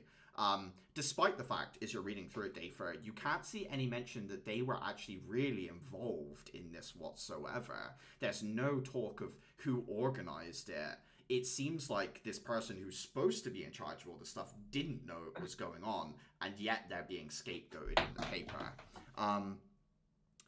Lee, who sat opposite you, says, the thing that bothers me is there's the reactor in the city that was downed. So there's a whole section of the city that's still completely overrun. We've got the internal walls in I2 and you know, like the area around it. Why was this not used to clear up another section of the city? They're always talking about the fact that they don't have space and letting people in is so difficult. I don't see why we would gift it off to Dudicop when we haven't even fixed our own borders, as far as I can tell. And he's sort of like annoyed, more about like why wasn't it used to repair this damage, basically, than you know anything else. That seems to be his annoyance, contrivance, as it were. Okay, so he's going at it from the nationalistic angle, as in, why would we help this vassal state of ours? We should use this for ourselves. Yada yada yada. And is there a reason given why that Christom seed was in that warehouse in the first place? Like, was it actually a gift to there? Was it just in transport for some reason? The reason given has been stated to be the change that Ambar has made within the city. As like, you have created this thing that is taking some of the strain off of our Crystal usage. What we'll do is we'll give you this Crystal resource in exchange for the continued supply of Ambar. That's the official statement given in the book, in the newspaper.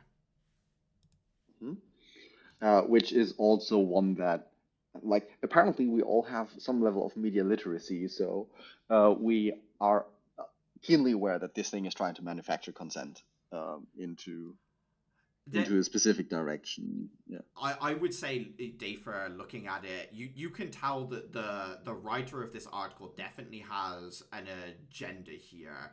Even if it's like trying to push attention away from whoever arranged this towards this Minister for Foreign Affairs. Like that seems to be the whole purpose of the piece. So it's like kind of brushing under the rug a little bit the reason for the exchange. It's like mentioned in a single sentence and then moved on from, I would say.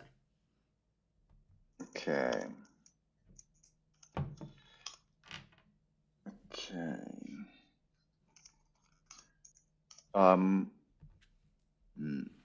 We can establish this later about like what newspapers there are and like in what direction this one's leaning, etc. But that I think that goes too deeply into like establishing some kind of media landscape in the city. It's the Empress Herald, which is basically the major newspaper that is distributed by the city to everywhere.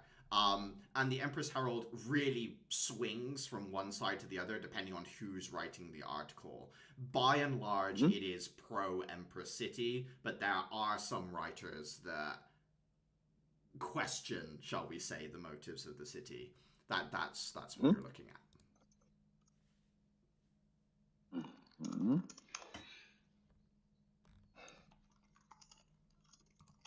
Okay.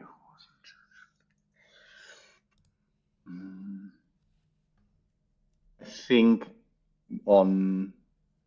I mostly think on like who would benefit from this, and then I like realize, this is political machinations, and like really not good at those. At face value, all I'm seeing is Empress Herald meh, and I would like to read some other sources to figure out who is being shielded here. Yeah, I mean, there are some other papers on the table. I don't know if you want to like filter Okay. through them. I mean, after finishing the small meal-ish thing, I skim through them for that information, for the information I'm missing. Yeah, give me an investigation check. Respond. Investigation.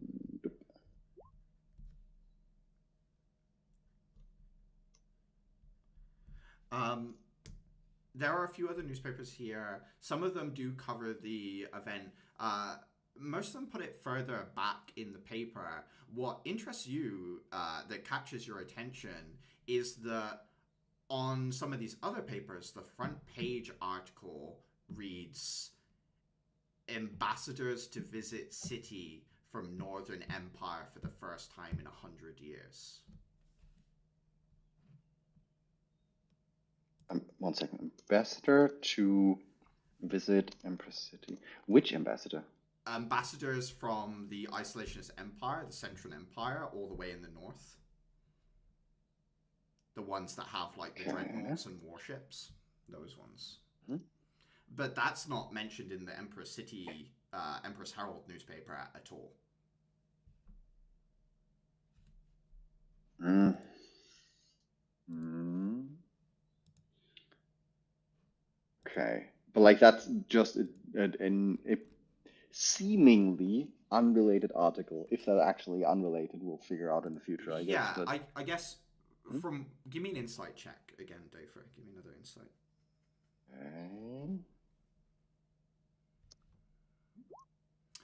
Wow, not making a strong showing this session. Unrelated, yes. I guess suspicious by its absence in the Empress Herald, obviously. What gets you is this is big news. This is like an empire that doesn't talk to anyone, that closed its borders, that used to be antagonistic towards Empress City, and there was like on the verge of war, Cold War style stuff for a long time, and now all of a sudden ambassadors are coming to the city from there, but the major newspaper of the city doesn't want to talk to it. Like there's something odd about it that kind of strikes you, I guess, Dafer, which distracts you from your initial search is sort of where we're at. Mm. Okay. Is there anything else you'd like to do, Dafer, or is there another person who has something they want to look at? I think it makes sense for another person to take over here. Yeah. Uther, are you just chilling, waiting, or? Yeah. I got too close to the dragon. I'm coming off the adrenaline. Okay, so you're chilling out. Basking in his hard-earned loot. Clara, after you get your new uniform on, is there anything in particular you'd like to do?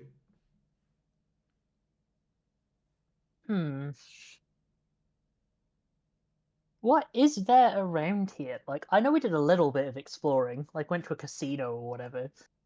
So you guys are like way underground right now, still in Outpost 2. So what you're looking at now is like the major harvesting and processing operations for gunpowder from the... well, it's not quite gunpowder yet, but it's like the raw ingredient for it, niter, I think. So like you can see above you is the major like mushroom checking and harvesting. There's like a sorting and chemical washing that is done of it. There's like a filtration center. There's the cafeteria. There are offices here where the people like do paperwork and keep track of how much is done and what's done. And then obviously there are like the peacekeeper embankments and like defenses as well. Yeah, I don't think any of that is particularly interesting No. to her. So I think I'm just gonna go sit down somewhere and run like chess problems. Okay, just sat and thinking through different chess puzzles. Interesting. Adhira, you... I can't actually... No, because you flooped over upstairs, so is there anything you want to do down here? No, I think just keeping quiet, thinking. And I guess that leaves you, Caliban. Anything you want to look at while you're down here, or are you just waiting to see when Sky comes back? Where are we specifically? You're down in Outpost 2, so like, I think the green X is correct again, yeah. Still I'm gonna do the underground. responsible thing. Is there any way to like, I don't know, just like see how the Grawl registration process is going? So far, it hasn't been done. You guys need to get permission from the base commander once you get back up in Calderis at the top before that will happen.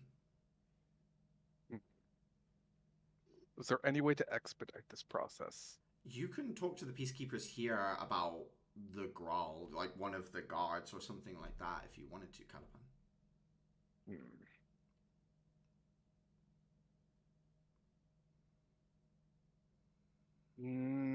I'll think about it later. Okay. So you just kind of sat thinking about getting the Grawl organized into this outpost, kind of looking around. Yeah. After a few hours pass by, there is a bit of a commotion as the defended entrance on the, well, I was about to say a cardinal direction, but that's not quite right, like on the left-hand side of the map, is opened up. You see people leaning against each other. Most of the peacekeepers are okay. It looks like all of them have returned, although many of them are quite badly injured. Medical attention is going off. Sky walks in. She's hurt, but okay. You can see she's got like a big scratch across her head. You can see similar wounds as to sort of like the warehouse fight where that explosion went off and fire washed across Axel's surface, like some of the similar burns on one of her arms. Most interestingly, she has, dragging behind her in one hand, a stitched together like flesh golem type thing that has been killed, and in her other hand is a advanced mechanical prosthesis that she has ripped off of someone, like a metal arm that she is holding. She looks around and sees Kathy and drops the two things, and the two of them rush and boom, slam into each other, a hug, and there's like a flurry of exchanged words. You hear like, I was so worried, I'm sorry I wasn't there, no, you did the right thing, like just a cacophony of like back and forth reassurances before the two of them stop talking and like hug again. And she stops, the Sky stops for a moment, looks over at the group of you and says, "Thank you for taking that risk for me." You're welcome. You're welcome. Yeah. Glad to see that you're all right. She nods. Who's your friend? And I just kind of point at the golem she left. There was a woman, a researcher of some sort, a doctor maybe. She had she gestures to the mechanical arm, and she was able to control this thing with it. I must have killed it, I don't know, 20 times, but it kept getting back up. It wasn't until I ripped the arm off that it stopped moving. I'm not even sure it's dead. I just think it's waiting for a command. Fun. Nods. They mostly had moved out. I have never seen I've never seen a miasmic like that before. They had stripped the shell off of every surface of its body. It was nothing but the internal goo. In the end, I felt like I was putting out of its misery when the axe took. Almost made me feel bad for the thing. When we were sitting in camp, those cries, they were distinctly cries of pain, yeah? Yeah. Adhira chews on her lip but says nothing. I managed to grab a few of their notes and one piece of the shell shard that was left behind. Unfortunately, though I managed to get this arm, the doctor left in some sort of vehicle. I tried to keep pace, but it was too quick through the caves. Most of them got away.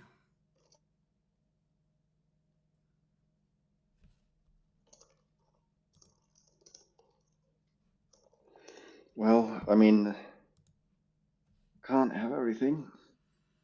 She shakes her I'll, head. No. I'll chalk this up as a victory regardless of the outcome. For sure. Whatever they were doing, they succeeded, but we've at least pushed them away. And I took care of a few more of their weapons and various machines. They looked valuable, but they're gone now.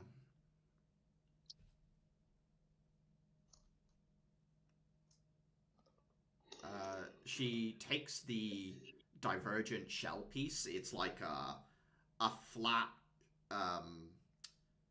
like a ceramic tile almost, but obviously made of this shell bone. It's been like perfectly cut, almost like CAD CAM, like laser tooled cut out. It's about, yeah, it's as thick as like a roof tile, basically the same size. She says, maybe one of the students at the academy could take a look at this. She looks around the group. If one of you wants to take it.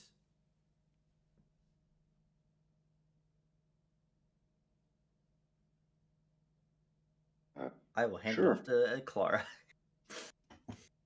Clara ends up Clara in your looks hands. up from her chess puzzles. Sorry, what? I've nominated this to be your responsibility. It's a divergent shell piece that Guy got. Great. What do I do with it? Keep it safe. Oh, that I can do. You can. I was hoping that maybe one of the students at the academy could look at it, see whether it has any specific properties. It's from a Leviathan, so maybe it can do something unique. That would give me some information as to why they were looking into harvesting so much of it. Yeah, we're gonna blow some engineer's brain when we drop off parts. Kathy. I mean, whoever we want to ingratiate, I'm pretty sure that makes for a decent project for, I don't know, end of year or whatever they get graded on. Kathy says, well, it's good that you make a relationship with those people. They're useful even once you graduate. Knowing an engineer that you trust is worth its weight in gold sometimes.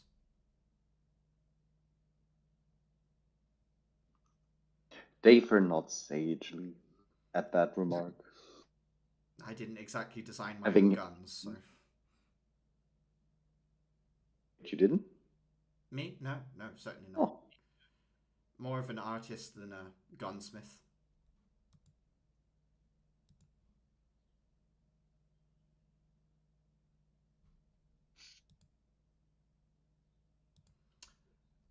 Sky just looks at you and says,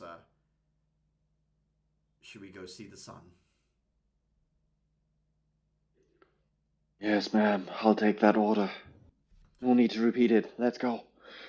Let's head for the lift and make our way up to Caldaris. I'll give my report to the base commander in the morning. We'll make our petitions then. So we'll spend this evening relaxing, talking through what we're going to say, and then depending on what happens, we'll be heading home in the morning, back to the academy. Well, after, obviously, we've had our talks. How long is the elevator ride? Getting up to the elevator and then the ride itself probably take you an hour all told. Okay. But yeah, Sky and Kathy chat on the walk up, talking about, what happened, what's been going on, sort of catching up. Most of the information that you guys are aware of, some of which you've already told Kathy, but she retreads with Sky anyway. Kathy says, I'm going to head back to the city, report that obviously there is the ruins down there. I want them catalogued. There's so much more down there, Sky. I know it's dangerous, but if the city will let me, if the judges will let me, I'll put together a team. I'm sure it'll take a while to convince them to push the resources my way, but one day I will come back here. Till then, I'll probably stay in the city, work on my music. Hander, does the plow fragment still have the feeling of the spirit in it, or has it dissipated? What I'll say is it still feels like there's an energy in it. Okay. It doesn't feel like attenuated to something in specific, but there's still like a power within it.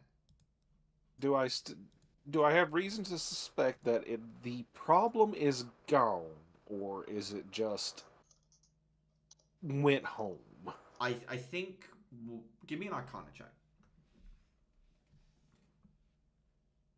Arcana. The fragment of like the spirit's will that was in the dragon likely was destroyed by the wyvern crushing the whatever piece of the dragon was like the core of it is gone now. So all that remains is like the energy within the bone, but the main source, the spirit itself, is likely still housed down there in the city, in the underground city somewhere. Gonna have to look into bone dragons before you come back. She smiles and says, I'll probably do one better. I'll talk to the city about grabbing a group who are good with explosives. We'll drop the ossified tunnel. I'll set explosives around the outside and just let it free fall into the lava. And then we'll go from there. Seems a bit extreme. Well, it's that or fight it. No. Yeah, Sure. I'm on board with this. Just absolutely drop that thing into the most destructive force available. The less you need to deal with it, the better. I want to preserve as much as I can, of course, but if that's going to come free and attack us in the city anyway, well, it sounds more like an act of preservation than anything to me. I mean, it's not like the ossified tunnels themselves are the main thing, I don't think. I'm just worried So about it's it like, damaging still- the heating tower in the middle on the way down, but that's why I'll have some people come with me who know better.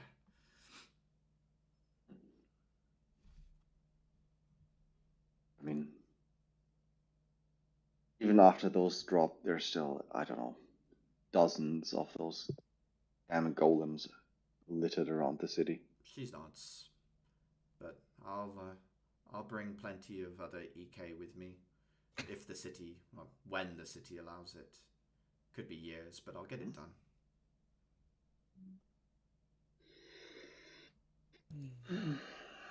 I think I'm good thinking about that cave. I think I'll have a nice moment of just not ever remembering what happened down there. Sky turns, addresses the group and just says, "Oh, that reminds me.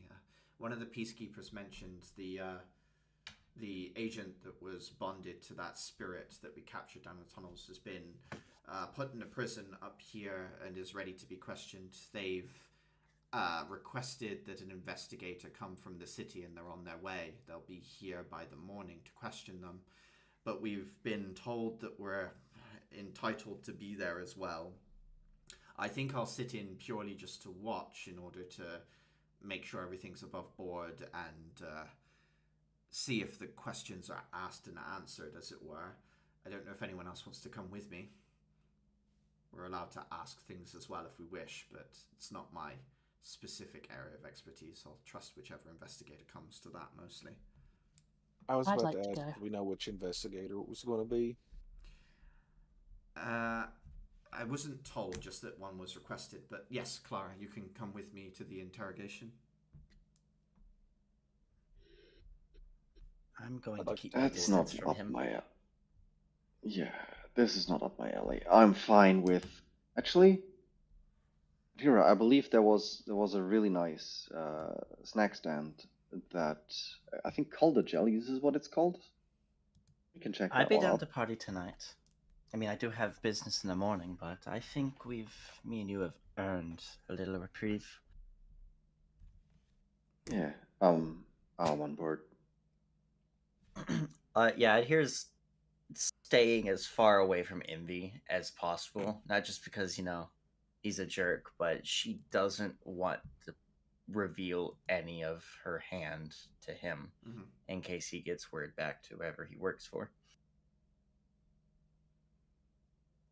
Dave, for the most part, is just checked out. He just like this exercise is now over. We have done 300% of what was asked, so therefore, nah, job's over. About. That raises a question. So, do we get like extra little bonus allowance for doing good jobs on our missions? Like, there has to be some more incentive. To Asking get from a something player out of the standpoint, hell but that we slightly from a fucking character survived. standpoint. I think here's my offer. Either yes, I can supply certain characters with a bonus of gold, or you can keep more of the things you may have discovered, I guess, would be my counterpoint. Uther, unfortunately, the revolver random axe that you found, Sky does request that because it might be useful in tracking down the individual that made flight from Caldaris. If she could have that, please.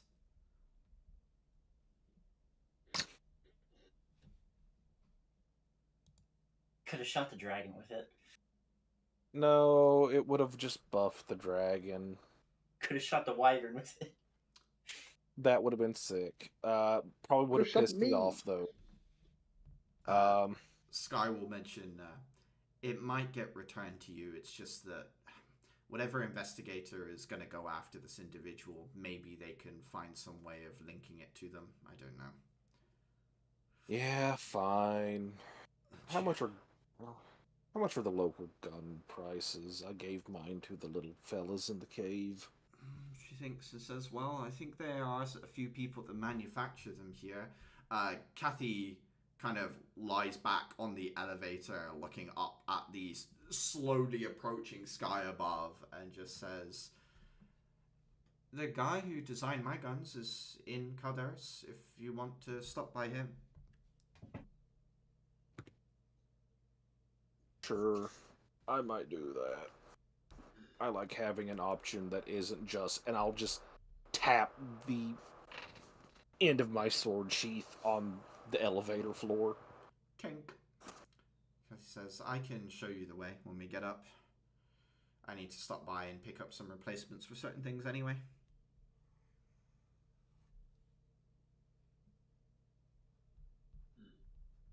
I think in the background, Dave is just talking to Adira about the snack food she had when she was waiting for the suspicious administrator. So you say you had grilled salamander, was it? Yes, and it's good. It's better than I thought. Thankfully, it's not the cute ones with the horns, but it's standard. How did it taste like? Chicken. Chicken?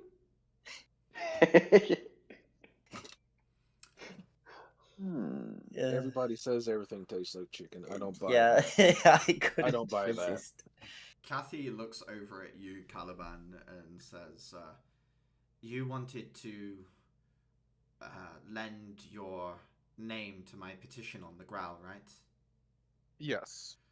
Oh, do you want to come with Uther and I to the gunsmith? Afterwards, we can talk about making our case to the base commander in the morning.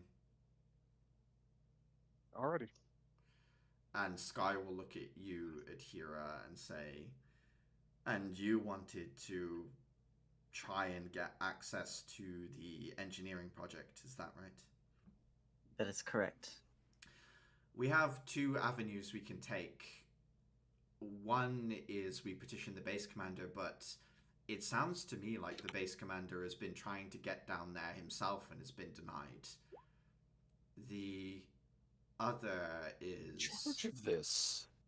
He's in charge of maintaining the operation of this place. He's not sovereign. Who is? Who runs this place? Technically, it would be a judge back in the city, but I don't know which one. The alternative course of action is we get our hands on a way of communicating with Axel. Obviously, your headmistress has a friend in the judges. He might be able to pull some strings. So, second option is judge. Third option is Axel pulling strings with headmistress. So, What was the first option again? First option is go to the base commander and talk to him, but she thinks that he maybe doesn't have clearance for it anyway.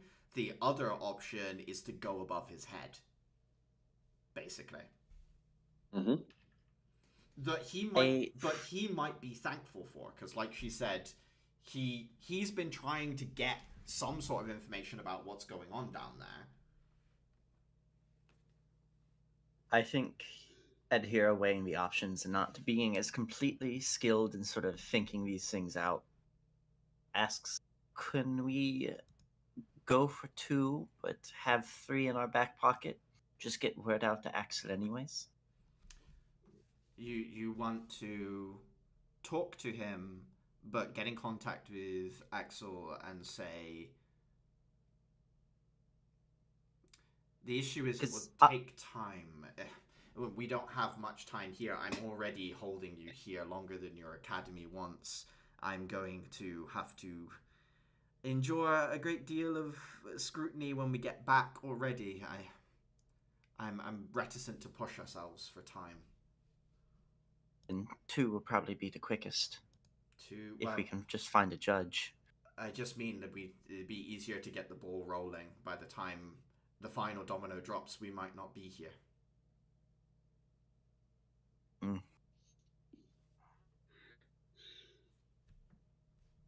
Well, Kathy will be.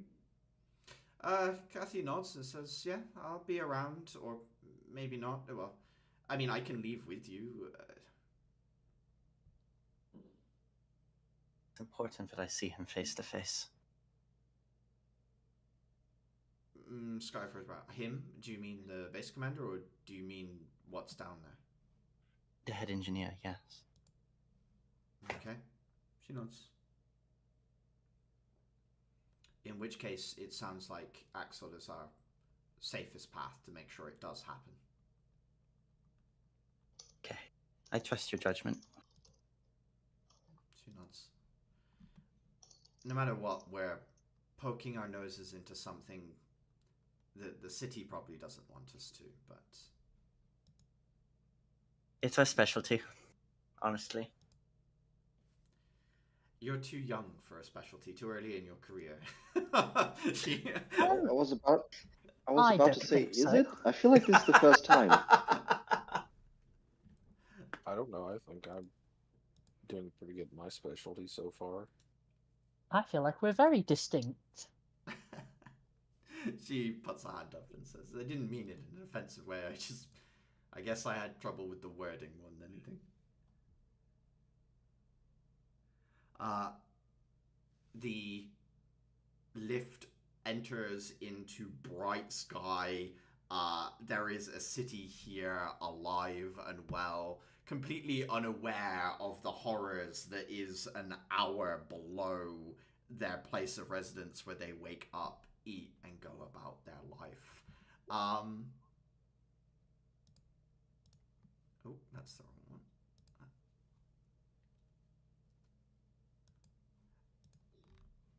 You look around, kind of blink a few times, clear your vision. There are a bunch of different places people want to be and people want to go to. Dafer and Atira, you're heading off to the snack vending area, yeah, the colder jellies. Kathy is leading you through Caliban. So I guess Clara, is there anything in particular you want to do back in Caldaris, or?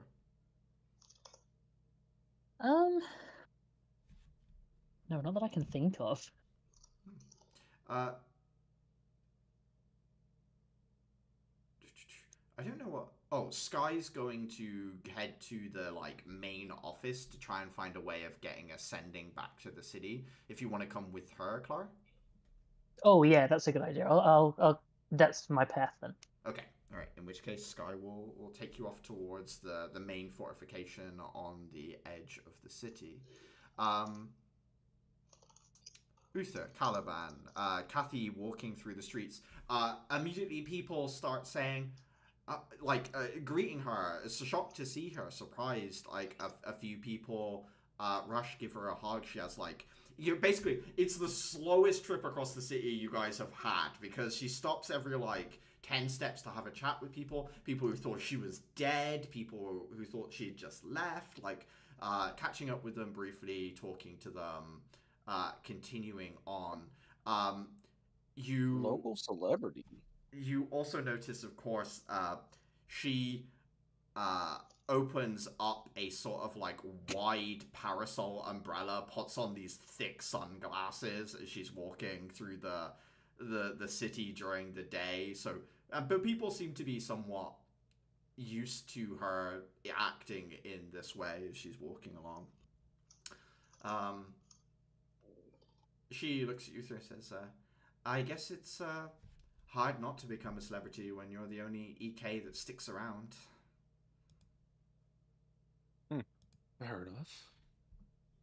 I'll have to find some way of saying goodbye. I didn't think about how much they'd be worried, and now I'm just going to gallivant off back to the city. I almost feel rude.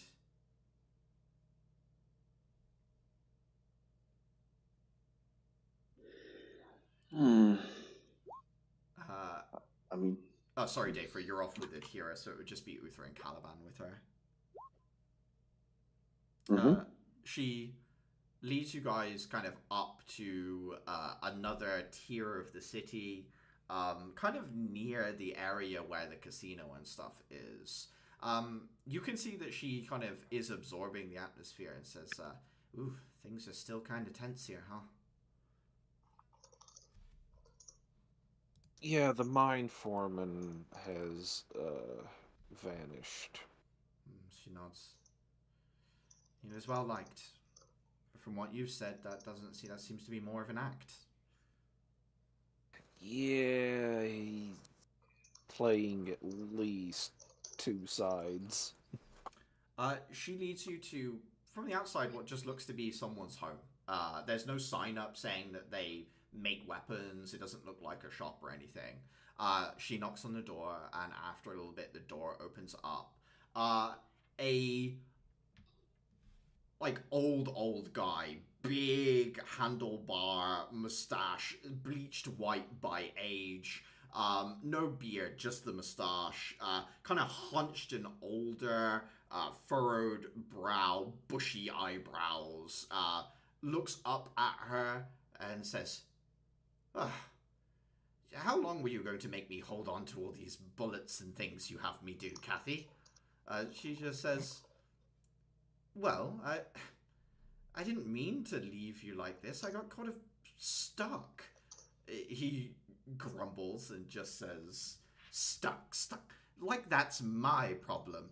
Do you know what my problem is? And he walks inside and gestures to a crate in his living room. This is not a coffee table. She looks at it and says, well, you could have unpacked it, put it away different places. I don't know. It looks like he's doing the job.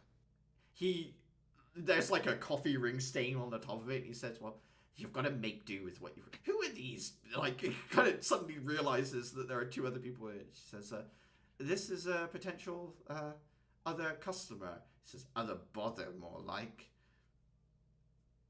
She Hey, she laughs at him, sits down on his sofa without asking, and he's just kind of like kicks her foot, like, "You're still covered in blood and grime. Get over it." if it's any consolidation, I'm not going to be camped out in the caves around here, leaving you to hold on to stuff for a month. But you do want something. I lost my gun. The gun I acquired, I'm having to hand over. I would like a new gun. Looks at you, scratches his chin. It's a big sword for someone who wants a gun. That's part of why I want the gun. The sword is not the best tool for every situation. Well, that's true. You can hardly throw that bloody thing. Look at those arms. It might do. Mm-hmm. He grumbles and sort of moves into a back room and waves for you to follow him. In a world without dwarves, Hinder has found a way to make a dwarf. Kathy starts like cracking open the crate in the front room. It says, "Oh, by the way, Uther, Caliban, Gordon. This is Gordon." Nice to meet you, Gordon. As I follow him into the next room. You walk into a room that is half a bedroom and half a machining workshop. There's like a lathe and other tools benches in here. It's very crammed. And you notice the bed is just huge. He's like manually added like an extra person's worth of sleeping space. Like it was already a double, but then added like almost like nailed on. You can see the original bed frame and then just like attached haphazardly as an extension, which takes up even more space in this already busy room. Nice work-life balance we got going on here. Very feng shui. I hate commutes. And you could see that he could literally roll out of bed straight onto the machining workshop like stool. What if you get a shaving in the sheets, though? He shrugs. Alright, fair enough. So what are you looking for? Something loud? Something quiet? Something long?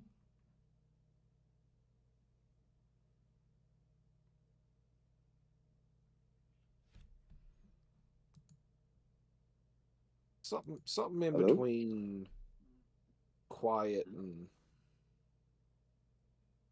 heavy, if that makes sense. Thinks for a moment.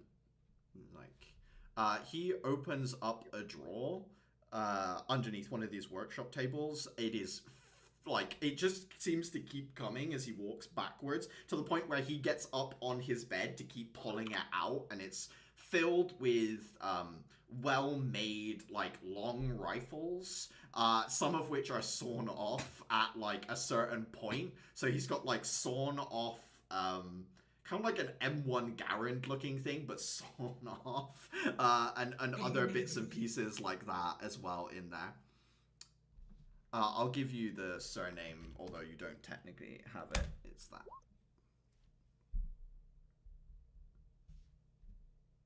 He says, "Is this what you're looking for? I mean, how far away is the thing you want to shoot?" No, let's stick in pistol range, I think. He's crawls forward, closing this drawer.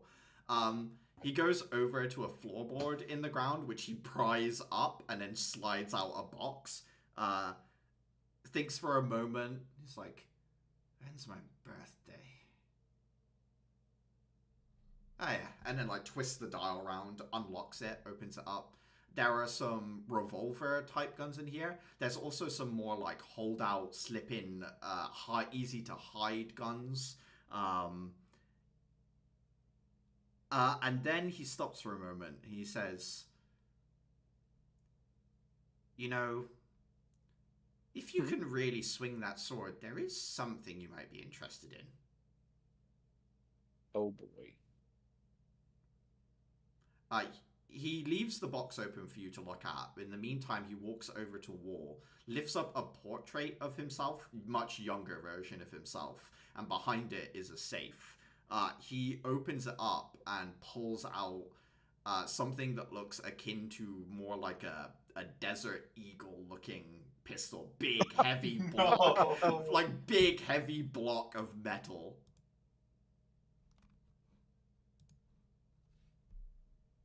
Fun facts from Caliban: you can custom order your own Desert Eagle. Hashtag noble. Hashtag sponsored by Desert Eagle. We don't have licensing. It's actually a jungle hawk.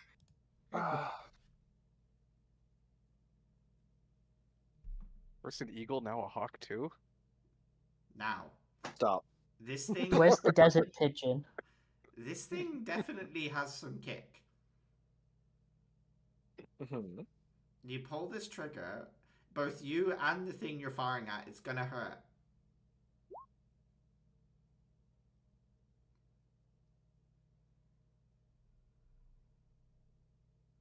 No, there's no firing range here.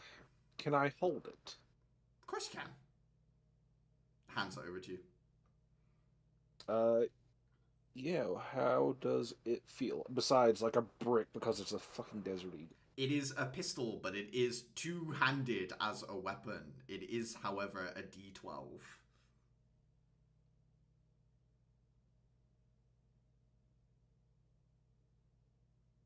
Do I want another two-handed weapon is the issue. Hold on a second. He has a big fucking bed and just a manufacturing thing like right next to that. Yes. Yes. There's no way he doesn't have a target inside as well.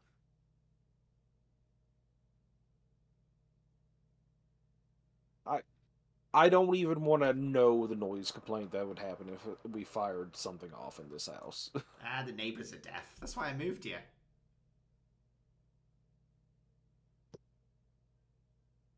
Shit, can I borrow a bullet then? He walks over to a drawer, opens it up. It's filled with loose bullets that are just all different sizes. He looks around for a bit as they like roll around in different directions. Like this one, and pulls it out.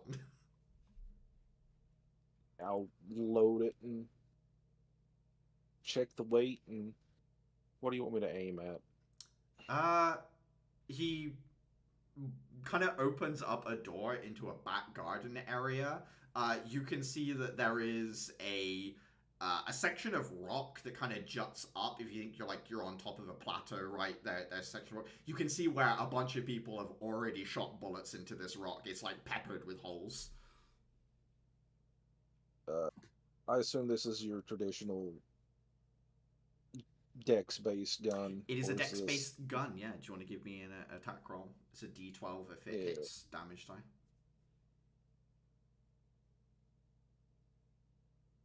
I'm just making quick additions. Excuse me. I need a strength saving throw. Oh no.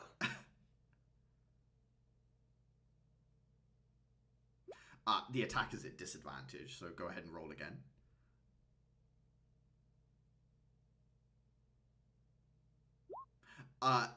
You pull the trigger, it kicks it like more than you were expecting. You hit like a good 3 foot higher than you thought, but it blows a chunk of stone out, Uther. DC is 12.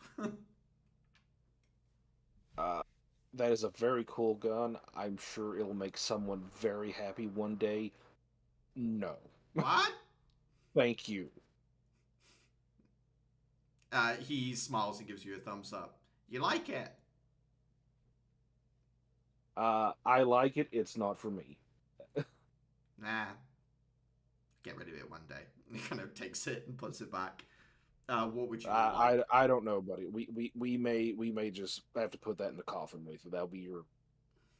That'll be your curse to bear for the rest of eternity. And I will go and look at one of the revolvers. Yeah, revolver is just like a normal sort of, I'd say D6. Yeah. D6 at a distance. Yeah, that's fine.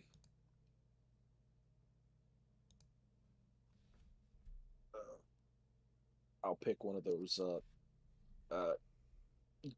Go to the bullet drawer, find one that fits, Yeah. and give it a shot out the door. Yeah, go ahead and give me a attack roll.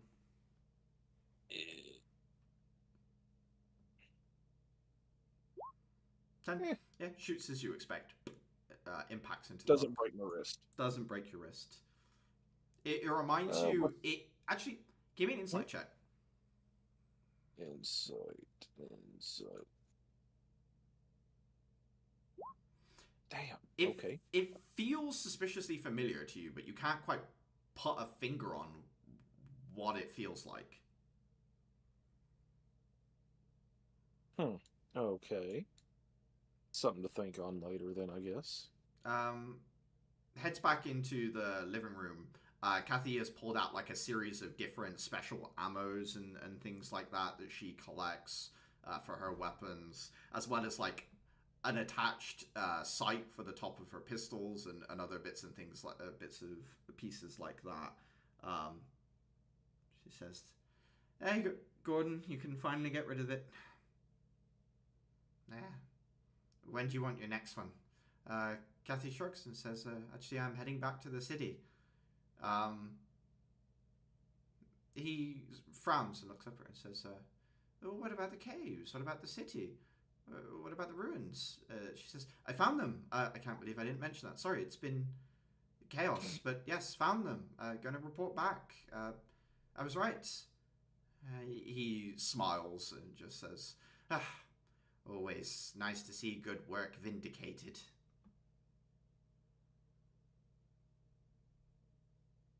You owe me money, by the way. She like nods. She's like, yeah, I do.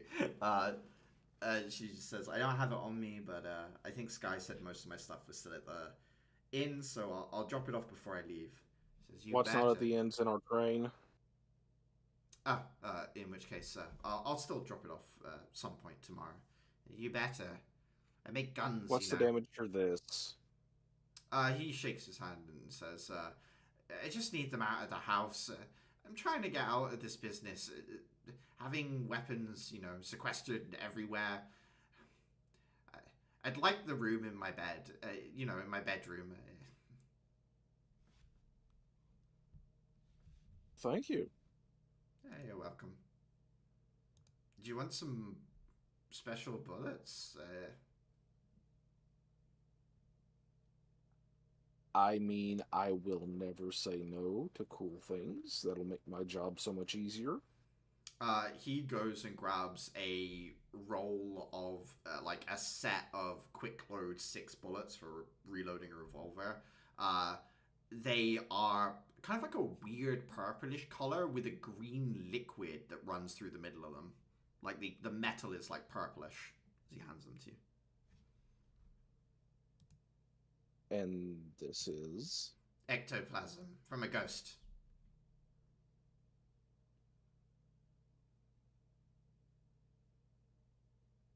I presume it hits ghosts. No, it goes through solid objects. You can shoot through walls and stuff with them.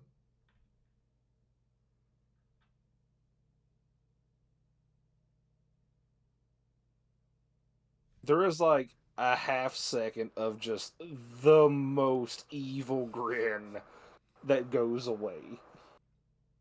I'm not entirely sure how it works, but people have used them before and they say they have to just think about what they don't want the bullet to hit. It'll hit everything else. It's funny, you can think about your own hand and, go straight through.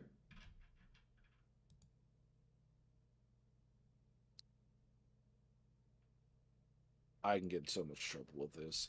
Thank you very much. Yeah, well, I don't mark anything, so don't mention me. Who are you? Some days I forget. Oh, buddy, that. No. Get out of my house, stranger. And I'll see you tomorrow, Kathy. Wishing you the best.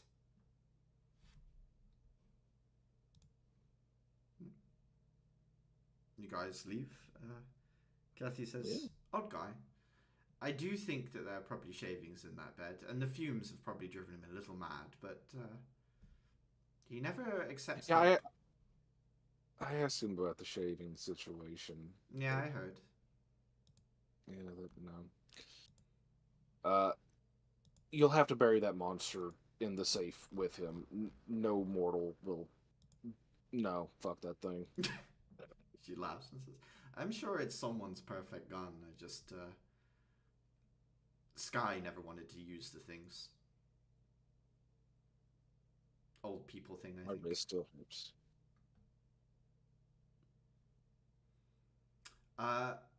Meanwhile, Dafer, Clara heading through the settlement. Calder Jellies is still there. It is. There are a few people waiting when you get there, kind of, sat waiting to get their sort of weird dessert jelly. You mean Dafer and Hira? Oh, sorry, what did I say? Clara. Oh, Dafer and Clara. sorry. Dafer and Atira. Yes, Dafer and Atira. I think I was thinking about Sky at the end of that, which sort of pulled my brain in two directions. Dafer, Atira. Yeah, when you get there are a few people sat waiting for some jellies. There. Give me either perception, insight, or investigation. Well, one of each from both of you. Investigation 20, insight, Atira. Atira, you are exhausted. You're looking at the jellies. You're seeing different bright colors. Food is there in front of you. It is like pulls your brain away from everything else. Dafer, so there was that mood when you guys left where everyone was like on edge. Everyone was sort of waiting for something to break. It's there, but it's less, and that catches you off guard. Is like you're looking at people around you. There's less of this like cliquiness. There are groups that weren't normally mixing together that are now. The mining guild is sort of moving around with the people from the casino, and the only group that's sort of separate from everyone else is these like martial artists that are displaying their training in public. But everyone else seems to be mixing again. But there's still this soft undercurrent of like discontent. It's just it feels like the targets shifted. They're not pointing fingers at each other anymore. Mm-hmm. That's what I say. Your sort of notice as you're walking to the food place and kind of getting in line is Okay.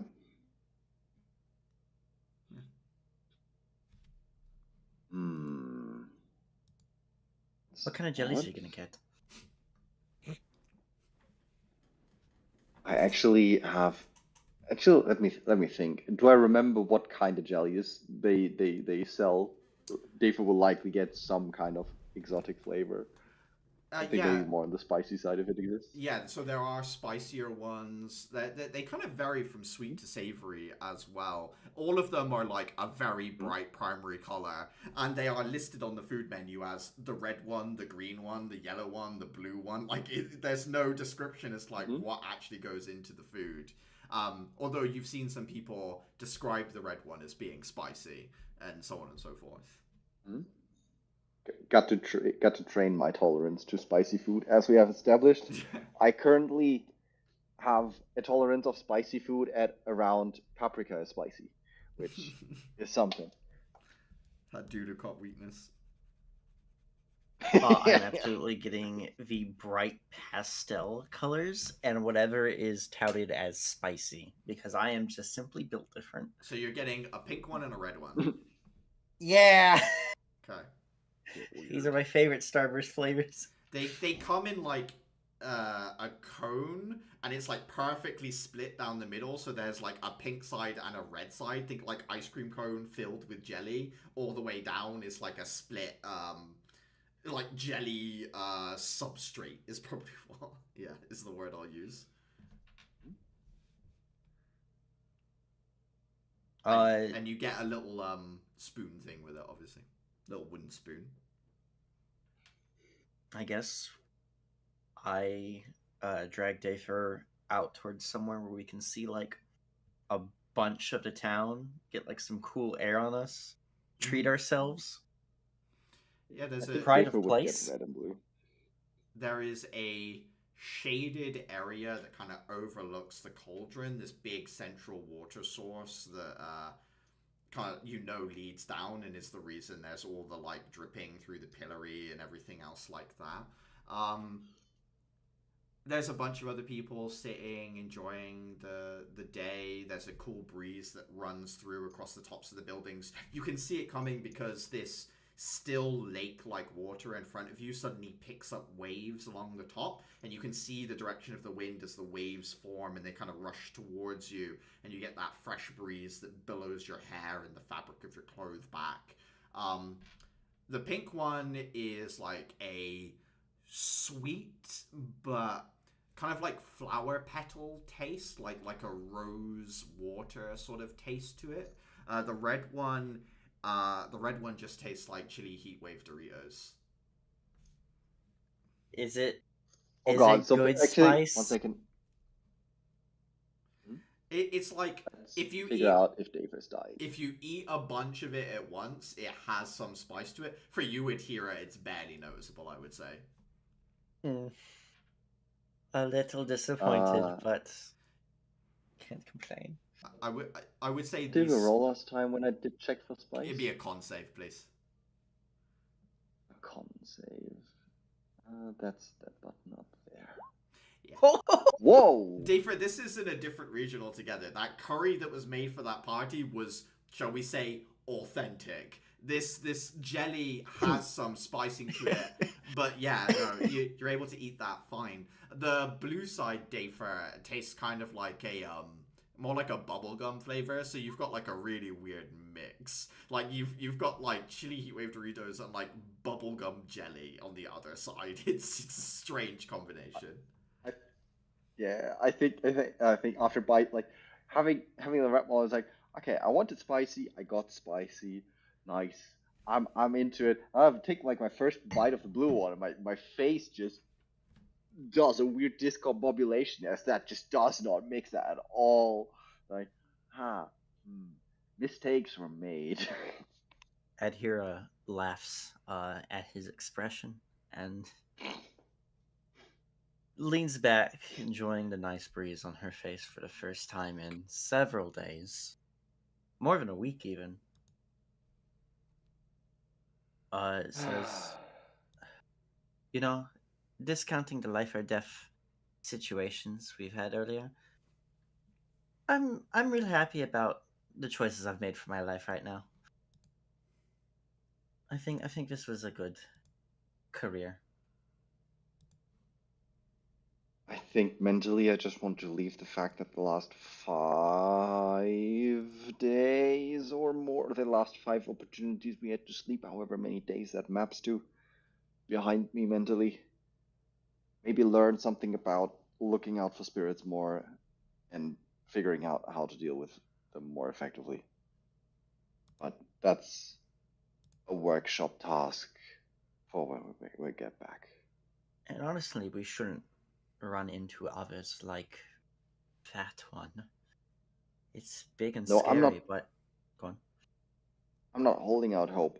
Just remember, this is our second excursion to a degree. The first one was just a little mission that turned into, oh, how about we take down a warehouse? That turned into, oh shit, the academy is getting invaded, And now we had let's just investigate the caves a little into, how about we find an underground civilization in the magma tunnels that is housed by gargantuan titanic bone spirit.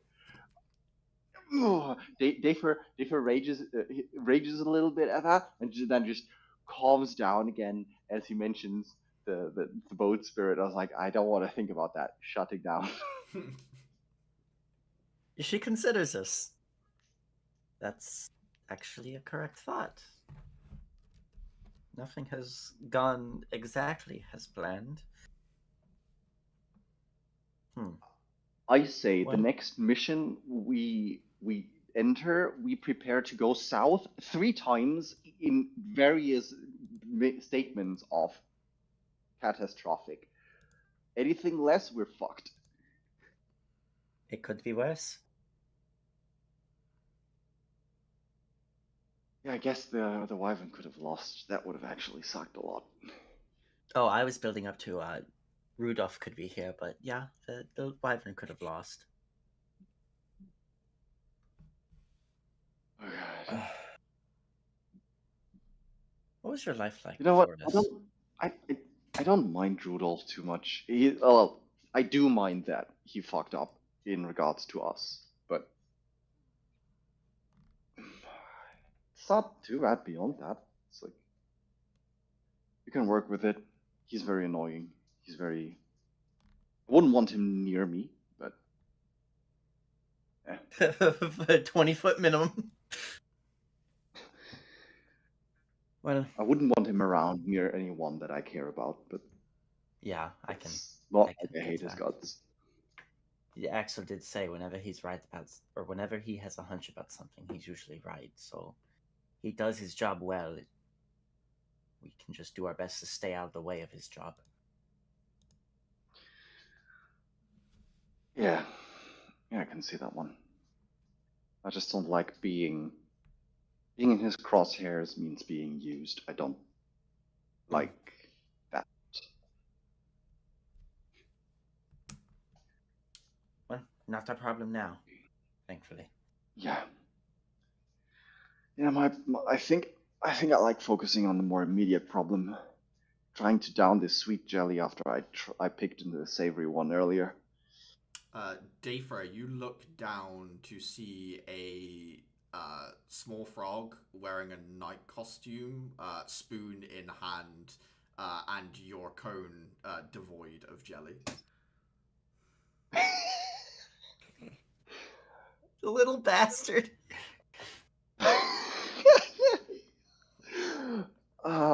So tastes good.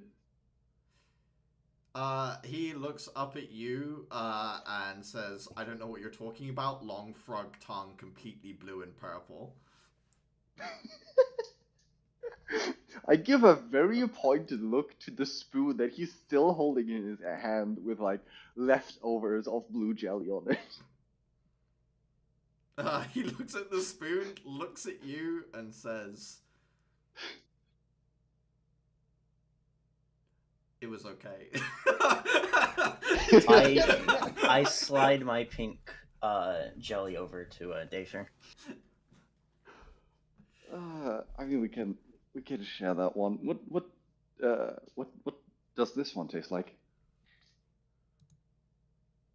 What do we describe it as? It was like sweet flowers, sweet flower petals. Sweet flowers. Someone out there knows what flower petals taste like. I do. I'll take one. Hands you back your spoon, of course. Frog spoon. Yeah, has that been in a frog's? Well, I mean, it's been in a spear of decay's mouth, but it's dressed as a frog. It's all good. It's all good. I can grab a third spoon. Just big total smile. Just a huge frog smile. Big, huge, blue frog smile. As you go and grab another set of jelly, our view kind of peels across the settlement more towards where the buildings get sparser. large military base looming on, on one side with the anti-aircraft guns loaded, ready, but not firing at present, as there are no miasmic over Caldaris. Sky walking with Clara just says, I hope your first excursion has been enjoyable, if chaotic, I suppose. Dangerous, of course, but enjoyable. There's plenty of words I'd use. I'm not sure enjoyable is the one that comes to mind, but I certainly wouldn't hate doing this again. I think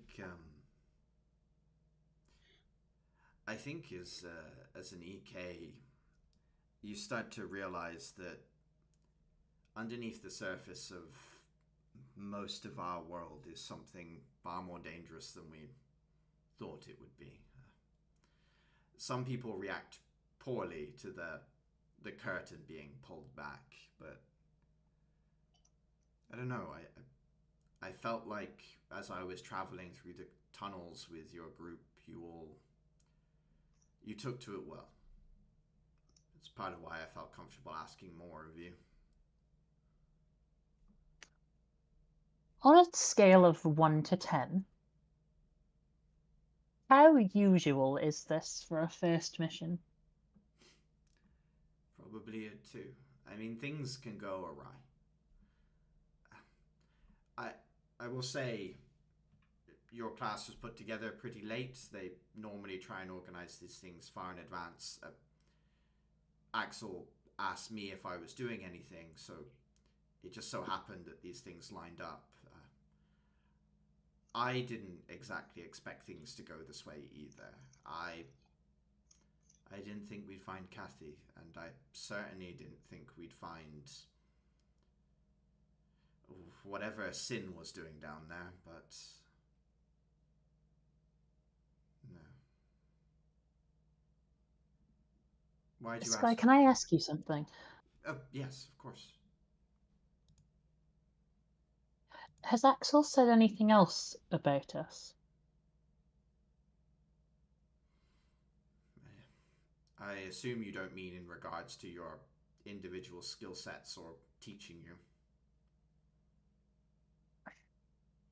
This might seem ridiculous. It's something I'm not altogether too comfortable voicing because, well, for a start, there's no way to avoid it sounding big-headed. Everything we've done so far has been... I don't want to use the term rushed, but it feels like we're being put through our paces needlessly fast. Now, I understand they want us to catch up to everyone, but I think, judging from what I've seen, a lot of the classmates and people at the school, if you'd have done this to most normal applicants, they might not have made it through. And I can't shake a very horrible feeling that our class has been put together and is being asked to do these things not by accident. Sky thinks for a moment, says, it is true that your class, I know you're not exactly children, but you are young. For your age and for how far through your training you were all very skilled before you even got to the academy. Many of you have unique aspects about yourself that would put you at a mortis. I do wonder if there is something to what you're saying, but she thinks about it, and you can see that this is kind of the first time that she's kind of given it some thought, Clara, as she's walking. She says, Axel hasn't said anything directly to me, but I do know that he's working closer with the Judge Lehrman, who seems to have close ties with your headmistress. He is causing problems for some of the more important members of the Council of Judges. A lot of people are rallying behind him for changes to be made. The fact that you're from Heaven's Pillar and are who you are, Clara, I mean, from what I heard you say, you chose to transfer, right? I did. So, I mean, I can't imagine they were behind influencing that decision. So, maybe in some sense it's just a happy accident, but I wouldn't be surprised if it wasn't a favorable one for them. That makes sense. I want to clarify. That idea doesn't bother me. If that's, what's best, and regardless, we all signed up for this in one way or another. She nods. It's just, I don't know. If that's really the idea, then I suppose I'd like to know. So, if it comes up in conversation, I don't think any of us would be upset by that. It's just, even our fellow classmates, let's put it that way, it's only going to be a matter of time before they start noticing that what they're doing and what we're doing become noticeably different. And I don't want that to become a negative thing, for us or for them. It was just something that's been on my mind. She nods, says, maybe you should talk to your headmistress.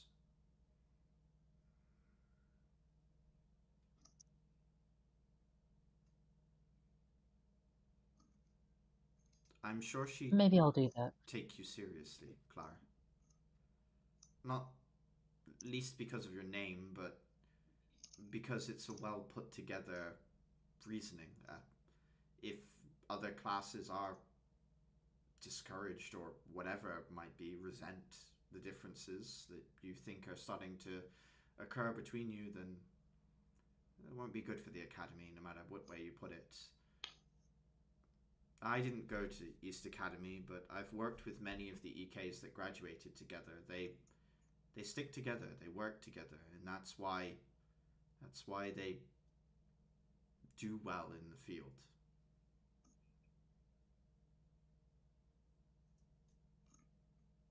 Yeah, I understand. Thank you for, I suppose, bearing with my thought processes. She shrugs and just says, least I can do, I think. I'm a mentor in some way, I suppose. I think you're doing an excellent job, for what Really? it's worth. I've been worried about it. I'm not exactly used to this. Well, I mean, we've just managed to accomplish more in the last week or so than I think it might have been possible for potentially whole teams to have planned and executed in the same time frame. Everyone is alive. We have learned important information. I don't see how any part of this is a failure. Apart from the fact that Caliban and I have matching tattoos. I'm not happy about that bit. Is he so hard to get along with? I did have a private conversation with him. He's aloof, for sure, but... In a way, yes. It's more... Sometimes when you speak to him, or you listen to him speak, there's something in the way that he responds to things that just makes you feel like he doesn't think you're important. Not like on his level important, but that you're actually not there. And I don't know. I'm sure he's a lovely person deep down somewhere. He is an incredibly talented fighter. There's lots of good things I can say about him. But he treats people like they're disposable. And maybe that's because they always have been to him. Maybe it's an upbringing thing. I don't know. But I don't like it in a person, and I worry about it as a teammate. I thought the same when I first met him, when I was talking to him, but I mean, from what Kathy said earlier, Caliban did not hesitate to put himself between a wyvern and a Tira. He hasn't asked for praise or a reward for that. I see him as a person of two halves. I just don't know which part of it is real or not yet. I think it might both be real. I don't think he does things searching for praise. Something tells me he gets enough of that. He is talented. Like, there's plenty to praise. It's the social aspect, I think, of things. She nods. A lot of EKs have trouble socializing, but I understand that's not specifically what you're saying here. No.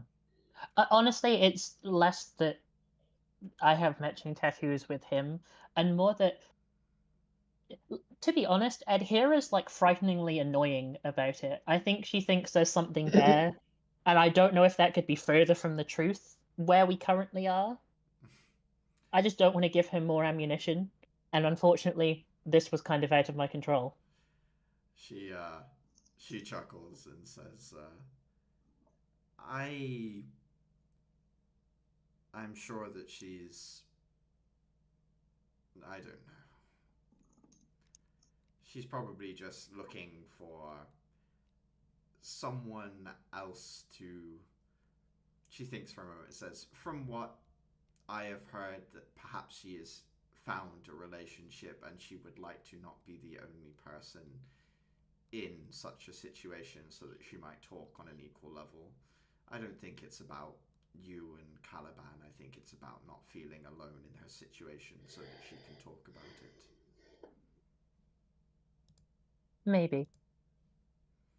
At this point, you arrive at like a military checkpoint. Sky like presents her official documentation, and like you are let through into a guarded chamber, which eventually leads through big, heavy metal security doors deeper into a facility, where eventually she comes to an area which has like crystalm sending crystals that she signs off on. And sends a message to Axel. After a moment of waiting, she looks at you, Clara, and says, Axel's going to talk to Lerman, the judge. Doubtful that he can get here himself, but he has a sort of assistant appointed unto him by the name of Elias Bryan. I've met him a couple of times. He's a clever man, astute, but he'll arrive tomorrow. There's a teleportation circle here in the base that officials can use if they are important enough, and he is, so we will skip out on talking to the commander, and we will go with Bryan to the engineering section, and the doors will be open for us whether they want to or not. If all goes to plan. In my experience, things rarely do, but I'll be interested to see how out of plan it goes. He nods.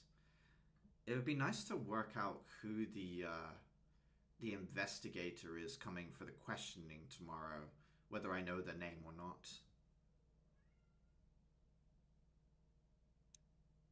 She kind Only of. one way to find out, I guess. She nods and says, there should be an admin desk somewhere in this section. I haven't been in this space before, but they're usually laid out similarly. She walks around a bit for you, asks one of the guards. They point you in a certain direction, so she heads there. Clara, while you are like in this like waiting area, Sky is at the desk talking to receptionist. You notice there are a few individuals here.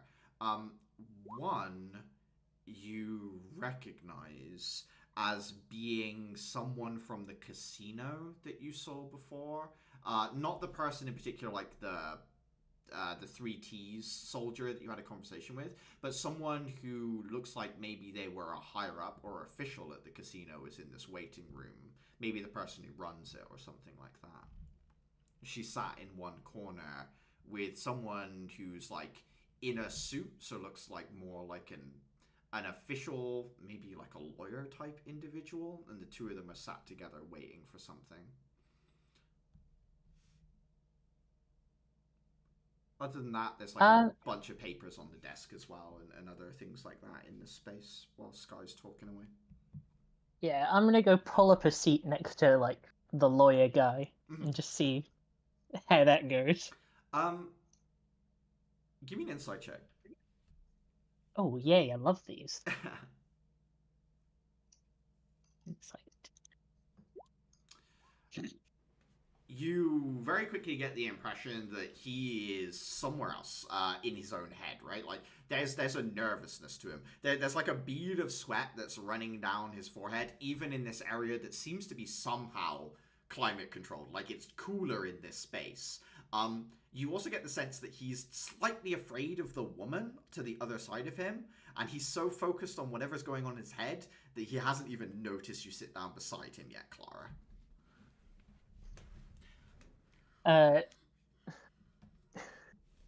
Clara's gonna like take out her notebook and just like tap him on the shoulder.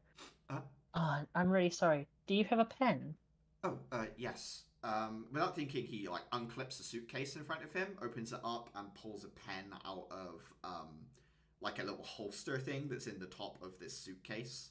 Hands it to you. Thank you. You don't need to be so nervous. It's not that bad here. He glances left and glances right and says, "No, not nervous. No, just long day. Sorry, who are you?" Oh, my name's Clara. Clara Lux Maddox. Pleasure. Valen Gold. Pleasure as well. Sorry, did you say Lux Maddox? The one and only. Well, apart from my dad. It's a pleasure to make your acquaintance. I'm surprised to see you here. I'm on a mission. I'm part of an EK Academy now. I saw in the newspaper that you had come to the city to train. I'm surprised to see you in the field already. You must be somewhat of a prodigy. I wouldn't go that far, but my classmates are skilled, and so we got sent on our end of term mission pretty quickly. Incredible, truly. What are you doing here? I am representing local members of different groups in a petition for a release of information. Aside from that, you must have all kinds of problems in the city. I'm sure that the treatment that you receive, while of a high standard, is probably hard won. You wouldn't be looking for someone to represent you in certain matters, would you? I don't really think I have need of that right now. If you've got a card, I'll take it. Yes, I do. He reaches into his briefcase, pulls out a card, and hands it to you. Thank you. She like slightly leans around him. I'm sorry, miss.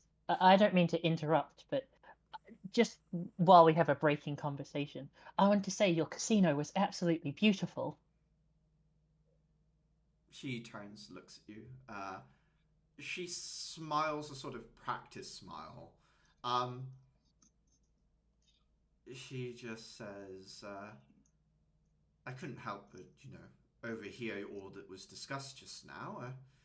If I'd have known Lux Maddox had graced my casino, I would have made more of a fuss about it. Maybe we could get something up on the walls. A favorite establishment in Calderis, perhaps? Well, from what I've spent time in Calderis, it certainly gave me the most enjoyment. The fuss is fine. I'm not. It's strange being out here. The celebrity lifestyle. I don't know whether being a celebrity suits me. Well, she thinks for a moment and just says, if you can get away with not being recognized, then I guess it's a choice sometimes, right?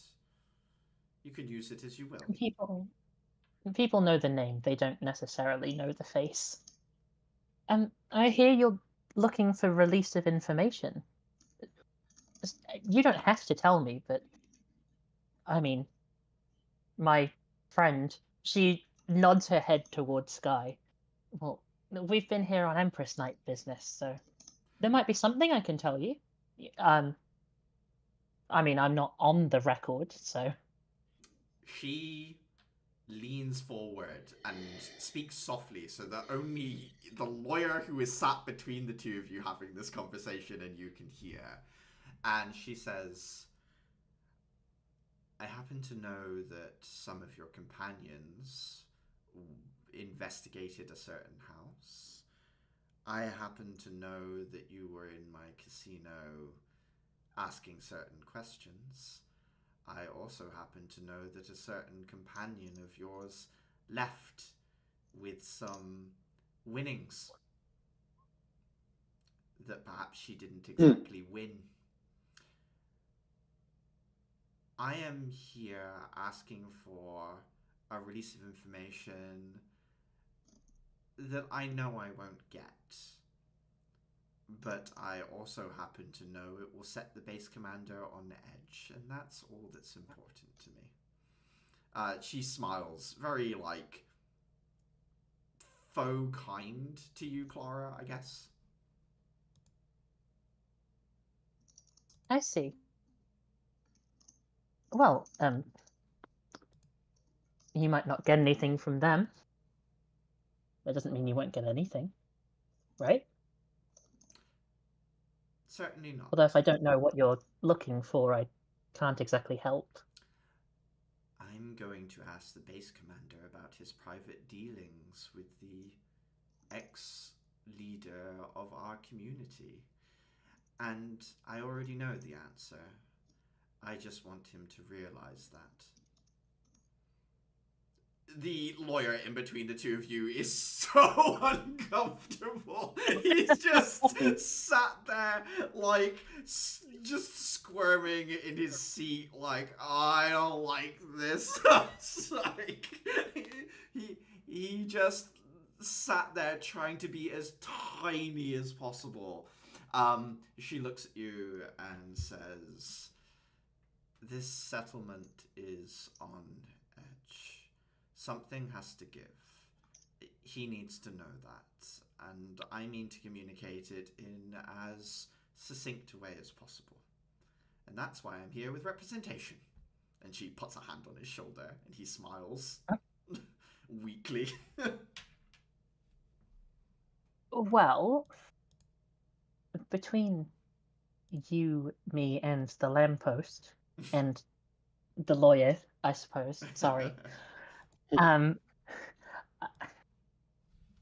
when that perhaps same information that you are referring to was made clear to some of my companions, we also had some thoughts on the matter.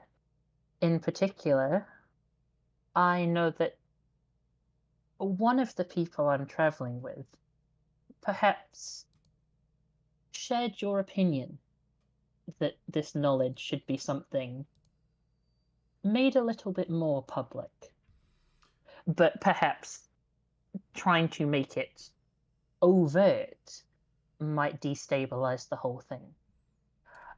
Let's just say, if such things do work out in a manner that you're describing, where things do start to change, I believe you'd have some support among my group. Just something to think about. Is your group busy this evening? Tonight? We're a little bit scattered at the moment, but I don't suppose anyone's made solid evening plans. After dark, come to the casino. Whoever wishes to come. I'll see what I can do. Thank you for your gracious invitation. And your friend from Namshi.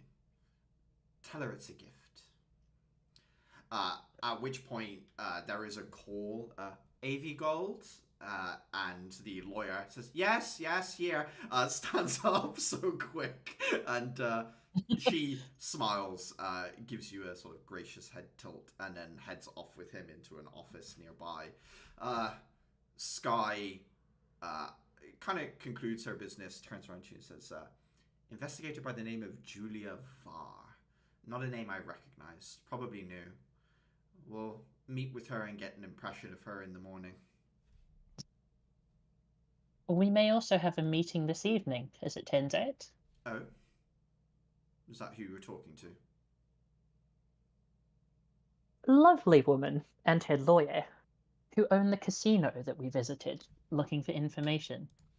They seem incredibly knowledgeable on our comings and goings, shall we say. I suppose we weren't subtle, nor are we subtle people. But they would like to talk to us a little bit more, and not try and get back money that Adhira won, she air quotes. Sky rolls her eyes. But some of the information we found out about the base commander, she's looking to put some pressure on him. And, well, we were already undecided about how best to go about that, so she's offered to meet with us. It would be nice to pull the local populace into the decision making, or at least a representative of them. They should have more of a say than us at the end of the day. Thank you, Clara. This tidies things up timeline-wise for me. You're very welcome. It's called being professionally nosy. You're doing well. Alright, let's gather back together with the rest of the group. They should be heading back to the inn by now. We'll catch up with everyone and see what's going on. Of course. She says her thanks to the admin and then heads out with you. I think we'll leave today's session now. With next week, we'll get back together and have our meeting and continue on discussing what's going to happen to the settlement once you guys have moved on. Hell yeah. Close down the stream there. Bye-bye.